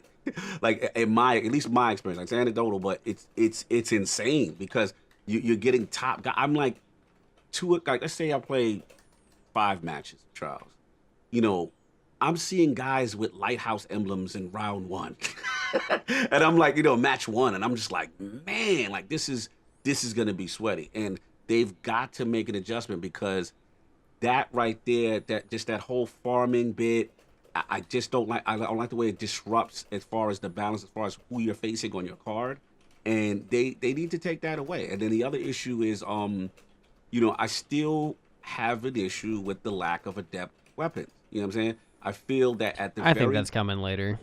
I hope so, because at the very minimum, I feel that new perk, what is it, Slarity or whatever it's called? Yeah, that should be it should be intrinsic. Yeah. That should be a second thing. That should be a flawless perk, a flawless weapon perk. Yeah, there we just go. like it was before. Yep. Very easy. It's not. My auto has Celerity. I'm like, damn, that should just be a thing. Yeah, it should be a thing. It's like, I mean, again, and then look at what the scenario is. You're at a disadvantage for it to proc, right? So it's just like, come on. So in now, a way, it's wasting a slot until you're last. Exactly. It's literally a waste of a slot in a sense. So I feel they should really revisit this adept thing. I again, I said it last word, is that I think Bungie sometimes has been very overly cautious with rewarding the best of the best, right? Sure. But at the same time, this is a pinnacle activity. This is an achievement, right? You want people to strive for these things, and I think by making the loot the same, that it's taken away from that desire to get better, to do these things. You want to have that feeling when you see someone with a weapon that's unique. You want to covet that. Man, what do I have to do to acquire that? And I miss that aspect from D1, whereas in D2, it seems every week or so, every TWAB, we're getting something pulled away. We're getting some hard activity, some high-level chase pinnacle weapon that may have some buff or extra perk, taken away. So that's my main issue right now. And I think that, they could be a little nicer with the, maybe a golf ball here and there, a couple of Ascendant shards here and there. Be nice, Sure. Shower them a little bit with those little resources. Yeah. That's something I would like to see is like a way. I don't even know how you would even implement this, because this would be like a serious back end thing. But if somebody has gone flawless that week, you somehow put like a marker on their account that says, okay, this person has gone flawless this week. So they've shown that they're able, whether they were carried or not, the fact that they've made it all the way, they should not be facing people in their first game, or they're working on their first card. Or if they are, there should be like a threshold. Like, okay, now you're only going to be fighting people that are on win 5 and higher, because guess what? You were just playing higher end. Yeah. So you shouldn't even be in the matchmaking pool for people that are, just getting in on their first card. Now, I do understand that this kind of can go into people doing account recoveries or some other nefarious things. There's only so much you can do to fight that until you get hard evidence and stuff. But even then, like, how do you enforce that? So more focusing on, like, just what it is, apples to apples. Like, if somebody is actually doing their first card, if I'm doing game 1 Friday for me, I should not be fighting, someone who is already gone flawless and is now token farming. Shouldn't see Osiris eyes in your banner when we go. Well, that's fine. If they've gone flawless a week prior, that's cool. Maybe if this is because at this point we've had 2 full weeks. There's more people that have gone all the way. So there's chances you're going to encounter people with trials armor and weapons and and emblems and stuff. So if you're in your first card, though, you should be going against people that are, still either A, working on their first card, and B, right around the same win number as you. Yeah. Yep. That's supposed to be the intended matchmaking, or it should be. That should be the desire. And so I think that could be a way to help fight it a little bit, is if you're token farming, well, guess what? You're still going to be going against people that are harder. So, yeah, you could still farm. That's fine. If you want to do that, if you want to go sit and grind a Lost Sector for the next 12 hours to level up your pass, more power to you. If that's your level of fun and that's what you want to do, fine. I think, and that's the thing, like, I don't think tokens are a problem. I don't, because you need to look at it from a perspective of someone, I'm going back to my father-in-law here, someone who isn't good at PvP, and will definitely be, he'll be willing to admit that. I'm not throwing him under the bus. But someone who also can't play that much, but you're giving them a chance to get loot by just participating in it. So like even me, like my first week, like I didn't get flawless, but I was still able to put tokens in to get some stuff. Yeah. Right. So like I still had a chance to pull that machine to at least come away with something or get like a roll or whatever. Absolutely. So I think that still needs to be in there because you need to reward the player for their time. Because if they just straight up can't do it, you need to make sure that they're getting a chance to do it. Because and that I think that's how they're riding that middle ground, which we sometimes are like, you're doing it too much. And it's like, well, we don't want to spit in the same people that are the majority of the player base. Destiny has a very vocal minority. Very vocal. We are very loud. Really, just gamers in general. We are loud, but we're able to reach them like as either streamers or content creators or people on Twitter or Reddit. There's ways to get in front of the dev for those that are really motivated enough to do so. But the majority of the people that like the biggest population of the game don't even do it. They don't watch Twitch. They don't do YouTube videos. They're not on Reddit. They're not on Twitter. But that's the big base. So it's one of those things where you can't get rid of it, but there needs to be a way to separate or at least like maybe reroute their matchmaking to where they're not hitting people that are just starting their very first card and haven't gone flawless yet. Because that's souring the experience. I think. What you think? Yeah. No, I mean, that sound. Yeah, somebody to flag either character or account, however you do it, like max of 3 times that you're going to get like that easier run through per character. And then after that, like no matter where you go, if you're going to farm it that weekend, you kind of have that tag you're saying, and your matchmaking is like 3 or 4 wins above your typical matchmaking and just kind of slowly skews you to eventually to the top. But I mean, we get the armor glows based on going flawless or not for the week. Yeah. So it could be the same thing. Like if your glow is on, guess what, dude? You're win 5+ the rest of your weekend. Yeah, like you get to fight the people who are farther ahead of the game because guess what? You've done this already. You've proven that exactly. So there's already something built in to tag you. Yep. Yeah. So just apply this with its matchmaking. And that's the thing too. Like I'm not a game dev. I have no idea the level of stuff that has to go in to make that work. Right. But there already is something in the game that can mark us. So if there is a way to do that with matchmaking, I think that could maybe be a decent Band-Aid. Yeah. Yeah, there is an identifier, right? There is sure. I agree with you. I mean, we're sitting here, we're armchair deving a little bit. Yeah. You know what I'm saying? We don't know how hard it is to do such a thing. But like I said, the fact that there is something in place, hopefully, is something that they can, address with the feedback that we're given and makes, again, just slight changes. I listen, as much as it sounds like a complaint, I'm having a ball playing Trials. Like, I am very happy it is back. I don't want to make it seem like this is, me bitching every minute, whenever there's anything. But just, again, slight little tweaks to get it back to, just the perfection, and other than that, I'm good to go. But I'm having a ball, and I can't wait for the map to be released to see what's going to happen down this week. But Eddie. No, yeah. I mean, I'm with you guys. I haven't honestly touched Trials yet because I got to get a group together. Yeah, I know. I've been doing other stuff. Come on, man. Let's go. You want to play tonight? That sound like a carry. Let's go. Yeah, I mean, you're welcome to if you want, man. There's if you got space in a backpack, that's probably where I'm going to need to find. No, I won't say it's a backpack. You got to pull your weight, man. You got. That man said you gonna pull your weight in. I will. No, it's like anytime I've ever even played. The one time I went to the lighthouse, I got like there was backpack involved. I mean, I had a couple decent, okay moments and stuff like that. But the 2 I was playing with were vastly above my skill.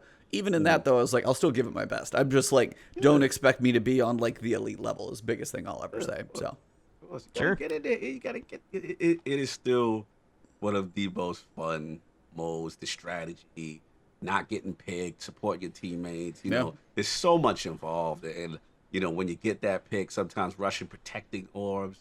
The game within the game. And it seems simple, but it is so much to it, and it's just satisfying. You know what I'm saying? It's a really fun thing whenever you start get momentum and pulling things off. And I just realized that I like playing with people who are good snipers. Oh man, it makes my life easy. Are good what? Oh, I just go. My job is guard duty. If you put them down, I will guard that orb that you killed. That is my job. Or if they body him, you finish it. Yeah, man. I come in there, team shot. That's it, man. That's what I do. Your support. Your support class. I'm support. That's a legit position within playing Trials. Like that's the other thing too. That's one of the things that like can really help people try to find how they're going to fit. Like if you're, if you can snipe, sweet, be the sniper. But if you're like, man, I can't snipe. Well, cool, man. Just like whoever your dude is rushing, be his battle buddy. That's what you got to do, man. Yeah, be his friend. Like be glued to the hip because it's still overwhelming when you see 2 Guardians rounding a corner. Woo! Unless you're gonna get a really good nade or like some kind of collateral or something, you're at most gonna trade 1-to-1. One of them is gonna come out on top. Yep. So giving your team a chance to have those 2v1s and at least get a trade is worth it. Absolutely. Nice. Do it, man. Yeah. Anything else? Honestly, I just want to ask, what do you think guys think is going to be Trials map this weekend? I know we're probably going to know in a few hours. You cut out a little bit. You said what's going to be what? What's going to be the Trials map for this weekend? What do you think? Ooh, I hope. What's the name of that one? It's an Earth map. It's a new one they brought back. It's a smaller map. There's a Damn, how am I forgetting the name? The one that was the PlayStation exclusive? What was the name of that one? Oh, it's like Blue. There's the Fortress or Exodus. Exodus Blue. That's the one I like. I like Exodus that Blue is fun. That's a good Trials map. I love that map. Yeah, I would like Widow's Court this week. That would be cool. Widow's Court would definitely change the strategy for sure. Because that would. I think Widow's Court would be a good one just to make people be quiet about Hardlight because sniping will be like definitely that's a big sniping. thing. Yeah, that's I think you'd honestly see a lot of pulses and scouts for that week. Maybe some hand I cannons can pull too. out my Go figure. Yeah, honestly, you'll probably see that in a lot of blast furnaces and stuff. I think you would see it. I think you would. Oh my god, Blast a good furnace one. So good. Yeah, it's like I just don't have the blast furnace roll that will replace my Go figure. I can never get a good one. All of mine have been trying to trash. get that feeding frenzy rampage. Yeah, basically. That's what I want. Oh, you got it? I do. Feeding frenzy and me just don't seem to mix. I cannot get those rolls. I got lucky. I was like, yes, golden. I was locked. like, I got the feeding frenzy. I got the feeding frenzy rampage. Worked. Yeah, my hammerhead was like feeding frenzy rampage on my like second or third. Like on my second or third, I've had that thing forever. So believe me, when I hit that jackpot, I was like, well, I can kiss all the other forge weapons goodbye because I got my one. Yep, you're done. And I haven't had you've got your Kindled Orchid Rampage kill clip though, don't you? Nah, you got that one I got. I just wish I need to get it one was of those a too. 150. It's good. It's solid. Yeah. I just wish it was a 150. Like I said, I actually like it in BE better. Because like I said, you got that rampage, you got the kill clip. I throw a rampage spec on that bad boy, extending ramp, and I'm doing all type of multiplicative damage. It's crazy. Like having the only gun that has rampage and kill clip together. Yeah. Nothing else can roll with that. Nice. So is there anything else for Trials that you guys want to cover? Thoughts about it at all? Besides waiting to see what the map's going to be? Map, and I think we definitely need to see a way to combat token farming a little bit, at least for people that have gone flawless. I think that would bring some faith back, but also knowing because of everything that's going on with COVID and Seattle having people work from home, who knows how fast that could even be a thing, because I'm sure that requires a lot of work maybe being in the office to implement. So I don't know when a healthy time is to even hope for something like that, but it was something that I think would bring some faith and think that, okay, we're moving in a direction to ensure a fun experience for everybody. And my last point is, please, with the damn beavers and other animals, please, Bunchy, if we can do something about that, because it destroyed me last week, man. I got kicked out of so many matches. Shout out to my boy M Tash who put his video out. He had the same experience. He literally ate beavers in a row playing trial. He ate beavers? Well, he didn't eat. But he got that's a last word after dark podcast we got going now. So there you go. They got a nerf. Shout out to my man Force City. They got a nerf beaver. Yeah, bring more random animals. I didn't know what a tapir was until Rise of Iron. I need more unique animal names. Yes, that's what I would like to see. Keep the errors. Just give me different names. Yeah, beetles. I want to see hey, if there's ever a cheetah, I'm gonna be like, well, what did I do? Damn it. Yeah. Cheetah error. I want an elephant shrew error, please.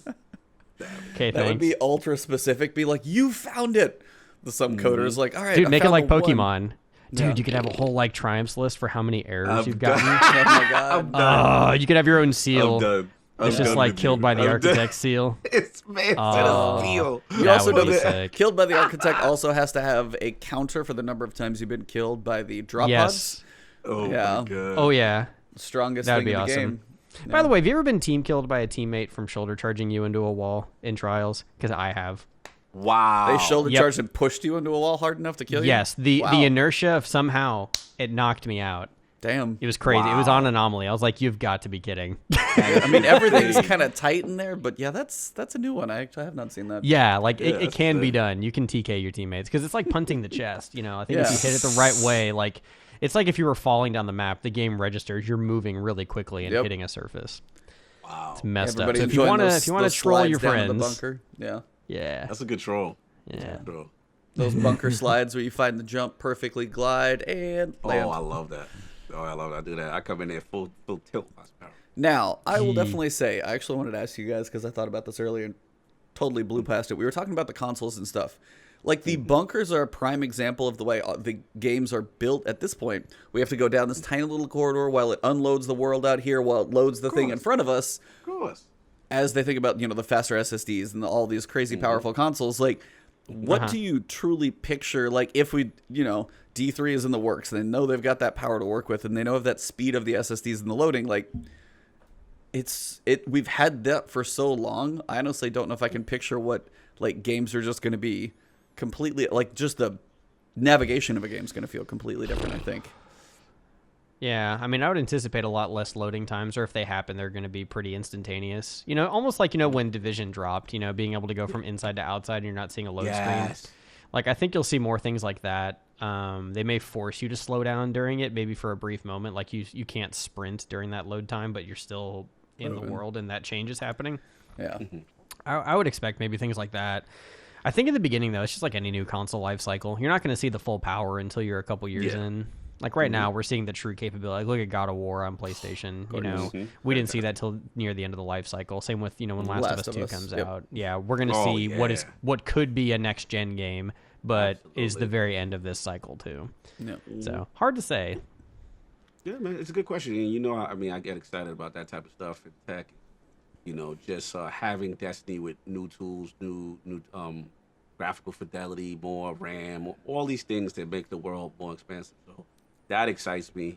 I'm just excited even, once this new generation starts, that console guys are actually going to experience what you put me onto, the gloriousness of NVMe SSD. Like, like they have no idea. Like, it's so much fun to play on PC, and then, the tips come by. You don't even get to read maybe one or two tips that they've added, and then you're already there. Life on console, exactly. Where on console, I can read a whole, scripture of all the things loaded. I can go to the bathroom, come back. You know what I'm saying? Like, it can be painful. Yeah, I remember helping my father-in-law do a forge on console, and I was like, oh, brother. Bro, boy. I'm hoping for 60 FPS for everybody. Yeah. Your eyeballs will be so happy. It literally, I still play on console every now and then, and it literally feels like I'm just like, it's an adjustment period. Like, I mean, there's games I will play on console. Yeah, it's like I'll play games that are on there, like Neo, or certain ones that are PlayStation, and they're kind of like, and even with Neo, oh my god, like I started at first and it was in movie mode, but I've got a PS4 Pro and I switched it over to like action mode, and it just, I was watching it with stream and I was like, oh my god, it was just so much better. So I'm like, the eye-opening experience when they go 60 frames, Destiny and the field of view is like, they're going to be like, is this the same game? That cross-save is going to be the best thing ever. Oh, yeah. Game changing. Not even the same game. No. Yeah, absolutely. Won't even be close. And that's, I don't know, I was just sitting there thinking, I was like, because the bunkers, especially the moon one, the earth one is just like drive down, turn, and you're down. The moon one is like, and like it takes so many like turns to go down. Why do you guys have to make these things so hard to get into? Or why is Spider like 12 yards farther back than he ever needs to be? I know it's all the tricks of loading, but it's just the tricks of the trade of program. Man. They have to have it so long so we can dump this out of memory and bring it in. But like, you were talking about the NVMe. A normal even 7200 RPM hard drive reads and writes data at about like 120 megabytes per second, and then like the NVMe's we're talking about are going to be either 20 times that at about 2400 to 4000, or if you go PS5, it's like 40 times that. Like those are crazy fast. So it's just like they don't even know what they're getting into. I can't even fathom it, right? Like it's faster than what we currently using right now. beautiful. Yeah, It's the gonna be- it's gonna PCI, be yeah, the great, PCI man. Gen 4. The only ones that are even on the PS4s or PS5s like level are the Samsung ones, because those are like Yes. 6,000 to 8,000. They're not even out yet. Yeah. So like those are the Yeah, ones that they're you not might even be out. able to plop in there. But both of those consoles are going to be crazy powerful between SSDs and all the teraflops and everything. But no, dude, I'm looking forward to everything on those. That'll be. I- And honestly, mostly because if they can make Destiny 3, and I'm really hoping, I know it's not going to happen, because if they make a Destiny 3, but they don't want to like not sell Destiny 3 to 100 million people or 150 million people. Oh, I love that cutoff. I'm with you.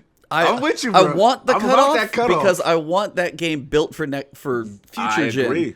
But it was like I don't for know the if Bungie sales gonna wise, do it. I don't know if Bungie gonna run away from that money. I but know that's I'm 150 with you. million Need it. consoles that Yeah. they want to sell it to, and I'm just like, don't develop for the old stuff. But I know There has to be a cutoff, and Yeah, I almost wonder too, because I saw Chris Barrett has a redacted title in what he's working for at Bungie anymore. Like if you go to Yeah, do you Mr. think he's Barrett, working on Matter, or do you think Probably working on Matter. That's probably Matter. is Matter actually what it's called now, or that's the code name? That's the code name. Most Yeah, likely. he could be. He could be. Yeah, it'll be Matter. Because Be right very- now they're split. They're like 3 teams right now. It's D3, new IP of Matter, and then I affectionately call the B team or Destiny 2. I'm like, damn, dude, hold He out. hates when I go. It's the I'm B just like, team. I don't brother. want to We gotta call like it how we see Bungie it. devs the B team. I was like, they're the A the team B- already. So They are very Yeah. ambitious B team, and I'm glad that they exist. I mean, it's a big company, man. There's like Yeah. hundreds of people working there now. They're Yeah. huge. B team doesn't necessarily mean a negative connotation. It's just, Sure. you know, I'm it's just things honestly that like work just on. random bunny trail. I'm just really curious what the game is even going to be. Like if it's going to be anything remotely near a shooter, if it's going to, I'm honestly thinking it's something totally different, so they can keep totally their different. dev I heard, people like I hope it fresh. I is. know play has some type of it actually has a light. This new game supposed to have like a light-hearted, light, kind of comic feel, by the whimsical, comical. Yep. I don't want to say Overwatchy, but I know Player has a video out on it, and from what the tea leaves that he has gathered on this game, so definitely a departure from serious, you know, Destiny Sci-fi. kind- yeah, it's Yeah. not on that type of vibe. Dark. It's Very good for Light. the artist to have that kind of change, though. Yeah. That'll be good for their brains, just to think about a whole totally different headspace. That'll be good for them. Yeah, man. It'll keep their minds right. Yeah. Well, we had the lightest TWAB probably ever in a while. The only thing that basically is changing is the update coming next month is going to be working on adding seasonal mods to all the armor they dumped into the Thank game. God. Yeah, That's smart. Needs to happen. I was It like, makes there's it so- viable drops. I swear, Wish they almost do all that my for pinnacle moment of triumph armor that they didn't. That's enough. But yeah, there's so many pinnacle drops that are like just world drops, and I get those. I'm like, oh, cool, it's good stats. Doesn't matter. I got a 63 stat roll on this thing because that doesn't have a mod that I want to go use. put a mod on it. So Right. yeah, those are being added. They've got some fixes they're working on, quite a few of them. Not bad ones actually. Just little stuff that probably should have been there, like the legendary lost sector not awarding a powerful drop. The season pass like 92 is not rank 92 is not working for everybody with getting those drops in there. Raiju's harness with the whirlwind guard indefinitely kind of breaking one of the supers. The Titan the season pass armor, you can't see a damn thing with a bow. Have you guys That's seen that? funny. Yes, I saw a Did you video put on the- it. It's you haven't got the hilarious. ornament. I just got the ornament because it's somewhere in whatever rank I'm near. The shoulder, the crazy Russian like army shoulder. Oh, it clips into your FOV. It blinds you. What? Okay, so That's it's clipped. If awesome. you're here, it's like clipped up to about like half eye, and then if you fully draw, it's the whole damn thing. You cannot see anything. You are in the shoulder pad. That's It is- awesome. it is- yeah, It's so hilarious. I kind of Yeah. like that. That's kind of boss. it's like it's definitely Titan style with the big shoulder pads, like embracing it. But yeah, you got to hip fire from that point on. Otherwise, you better like hope you're aiming at what you want to and just pull it blind and release. Because I tried it and I was like, oh my god, it's real. I was in the shoulder pad. Aim assist, help me. Yeah, aim assist on bows is there. So yeah. Yeah, mostly just quite a few fixes. Even just like the planetary materials coming from the bunker, which is one of those upgrades, is giving you like one, I think. So it's actually supposed to be gathering and doing all that stuff. So mostly it's just a good amount of fixes. Another Twitch Prime reward dropped. We got Prometheus Lens, the ornament for Prometheus Lens, a shell, and a ship. So if you have Twitch Prime, go get your rewards. They're nice and easy. Yeah. And if you got Twitch Prime, sub to Captain McFly, Sub to Iron Lords podcast. Sub to me if you want to, but at least those two first. Use it on somebody at least. It's free money and a free way to give somebody some love. Absolutely. Papa Amazon can afford to give it. Yeah. Papa Amazon is the one company making all the money right now, so please make sure you spend some of theirs. For sure. But yeah, I was like, lightest WAB ever. I know we talked. So I wanted to kind of get back. I know you had mentioned one of your topics of discussion was just kind of like the idea of a fourth subclass that you had kind of thought about.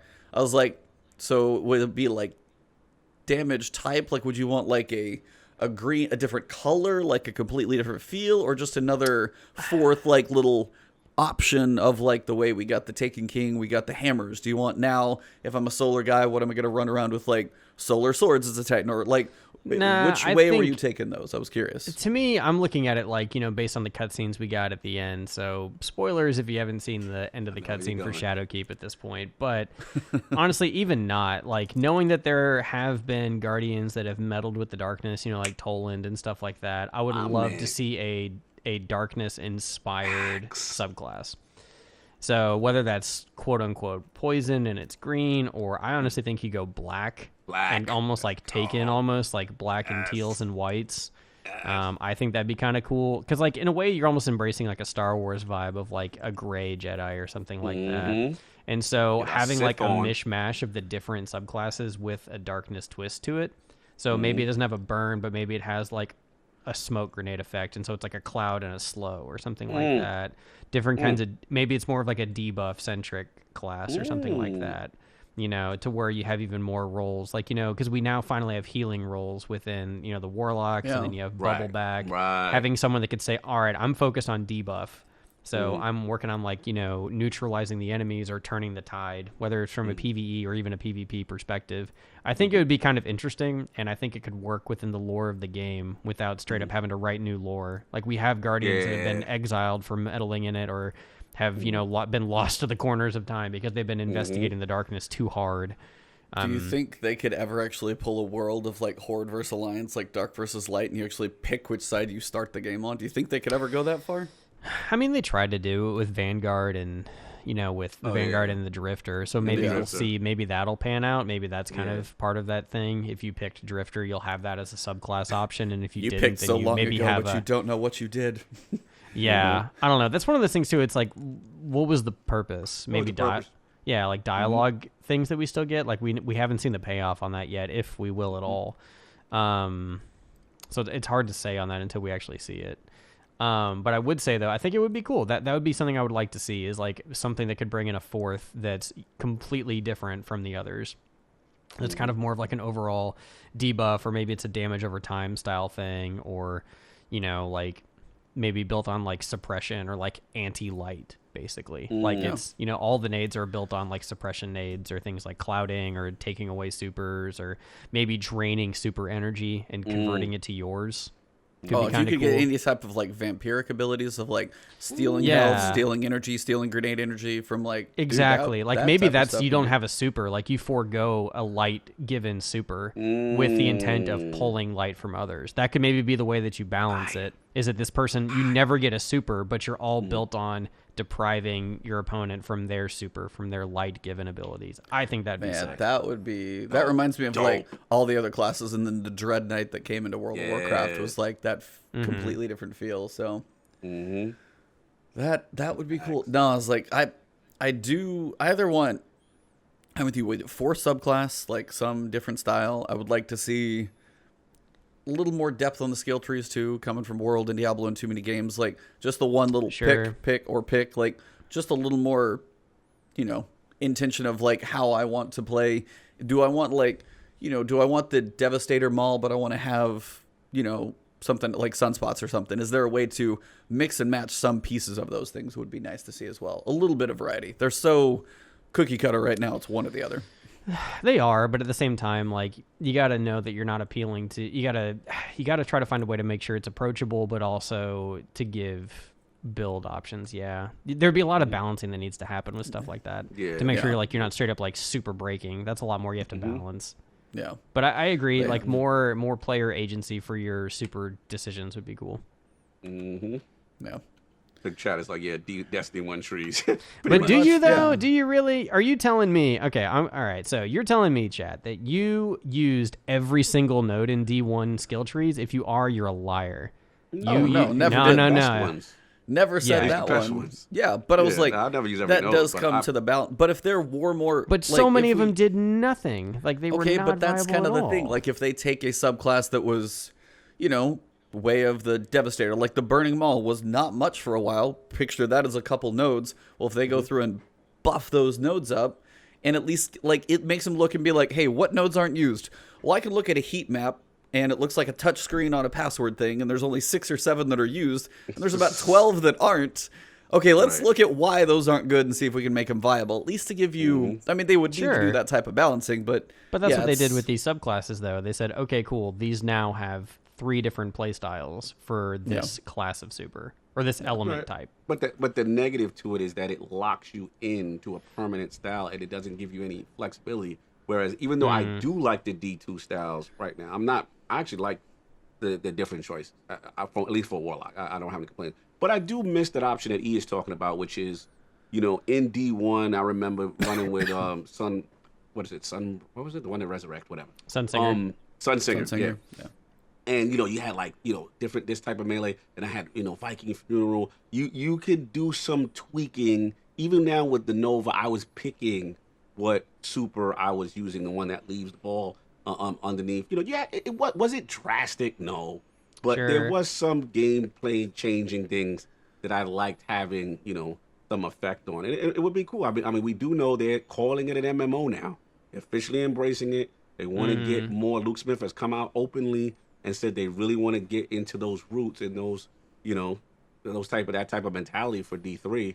So it would be cool. I mean, and to your point, yes, I would love a darkness class that's literally, what I'm shooting for. I mean, literally what you're saying is quote unquote what was leaked by our good friend. What was his name? Anon the Nine. Yeah. Oh, Anon Pig. Yeah, a lot of that stuff was leaked, and apparently they were talking about like PvE/PvE VP. PvEVP. Oh, I would actually like things. That would be crazy, actually, to see. Yep. World that would be just like roaming around EDZ and be like, dark. oh, it's a dark guardian, and be like, oh, dude, I got him. And just like you get nailed while you're working on a quest, like that was a thing in the world. Like I remember Eastern and Western Plague Lands. Server. Yeah. Eastern Western Plague Lands were always that point where you're kind of almost high enough. There could be some elite people up there, and you're like, I'm scared. Yeah, it gives it a different type of tension. It was different cool. feel. And let's be honest, like it does fit with the lore when you finish Garden of Salvation raid, and obviously the Shadow Keep. For those who haven't played it by now, if you haven't seen Space Three, I don't know what's going on with you. But, at the end of the day, this is something, it's appealing to us. It's saying, we're not this enemy that you think we are, right? So this is a way they could introduce it, and I would like that. And the things that you were saying about the debuffing, that sounds amazing. Like, I love completely that kind different of stuff. Style. Really, really cool. You could do like poisoning and stuff like that, and that's why I was like, I picture green is the color that is very much not used in the subclasses and would be a big standout to separate itself. Almost feels like a Dredgen or a Thorin glass. Yeah, just that really dark, evil, just complete opposite of the light in tone and ability and visual representation. That would be fire. Yeah, for sure. So get your dark Sith on. Mm-hmm. Well, I don't want to keep this man too long. We are coming up on 2 hours. Got to make sure this man can do his work world. So, nope, I was just trying to let you go. So I know we can definitely go long. So, it's all good. I appreciate you guys for having me on. Absolutely. So if you want to just kind of tell him where you at, when to expect you, best places to find you, give him your little bit of shout out here. Table is yours, sir. Sure. So if you do want to find me, I do stream on Twitch 3 nights a week, Monday, Wednesday, Friday nights, 8 o'clock Central. We primarily play Destiny. Occasionally we'll do different stuff, but if you want to know what we're going to play, you can always find me on Twitter at CaptainMcFly TV. And also, if you're into esports and you want to check out some of the shows we're producing, you can search us for NVTV pretty much anywhere. The shows we produce are Contested for Overwatch League, Off the Break for the Call of Duty League. You can find us on YouTube. You can find us on podcast services, Spotify, Apple Podcasts. We're a little bit of everywhere. So anywhere you could find that kind of stuff, feel free to check me out and the stuff I'm working on. Awesome. CaptainMcFly in the house. Sweet. Well, we'll wrap it up, Can't fight. Cognito, real quick on yours, and then we will get this exit done. Yeah, man. You already know at Lord Cognito on Twitter. And, of course, Iron Lord Podcast every Sunday. Please catch us this Sunday, 1 p.m. Eastern on the Iron Lord Podcast YouTube. We shall have Bill Stillwell from the Microsoft Project xCloud team and back compat. So we'll be getting some deep dives with him on the new tech, see what's going on with the Xbox Series X and all that kind of stuff. So check us out Sunday, 1 p.m. Eastern. Also, Iron Lord Podcast channel. My boy King David's got some cool statues up. If you're into Marvel statues and things of that nature, he's got some cool stuff up. Please check that out. And, of course, lordsofgaming.net. And last but not least, he hates when I say this, the best Destiny podcast you've never heard on Friday morning. It doesn't help when you cut out when you're saying that, by the way. I love It's it. like you're being censored. No, they censored me. They shut me down. The best Destiny podcast you haven't heard yet. Friday mornings, man. Check us out, man. Really cool. First of all, a salute, CaptainMcFly, for coming through. Great to hear your story. Great to actually chat with you. It was really cool. And again, salute to the chat. A lot of fun. And that's all I got, man. Yeah. I mean, me, I'm shelter in place, so I am literally streaming pretty much a lot all the time. My wife wants to see me a little more, but trying to do this as much as I can, as doing the other part of my job a little less because I can't actually go into work. So you guys will find me a lot on Twitch, and then, of course, making a lot of videos. You guys can find me on Twitter. It's Ebontis everywhere. If you find the cheetah, you probably found me. So, CaptainMcFly, again, as well for me. Thank you. Chat, you guys have been awesome, but you have been a pleasure to have on. You are welcome back anytime, sir. Especially, and we also definitely got to get that lunch / cheers going on, because, yeah, we're too close now. Yes, to once make we're that allowed happen. to leave our houses, 100%. Yeah. Exactly. When we can get out to the world. Yeah, go take a walk at least. But we always try and do this like timing, and with Discord it's impossible, but I'm going to leave a big pause when I wrap it up to say, and it has been, and we say the last word together. So All right, let's get it. I'll wrap this thing up. So for episode 96, we are creeping closer to 100, which is actually really cool. Woo! March 27th. Thank you guys very much. Chat's been awesome. Stay tuned. Don't go anywhere, chat. I'm going to send you guys over, raid one of the other Destiny channels. But for episode 96, thank you guys for this episode. It has been The last word.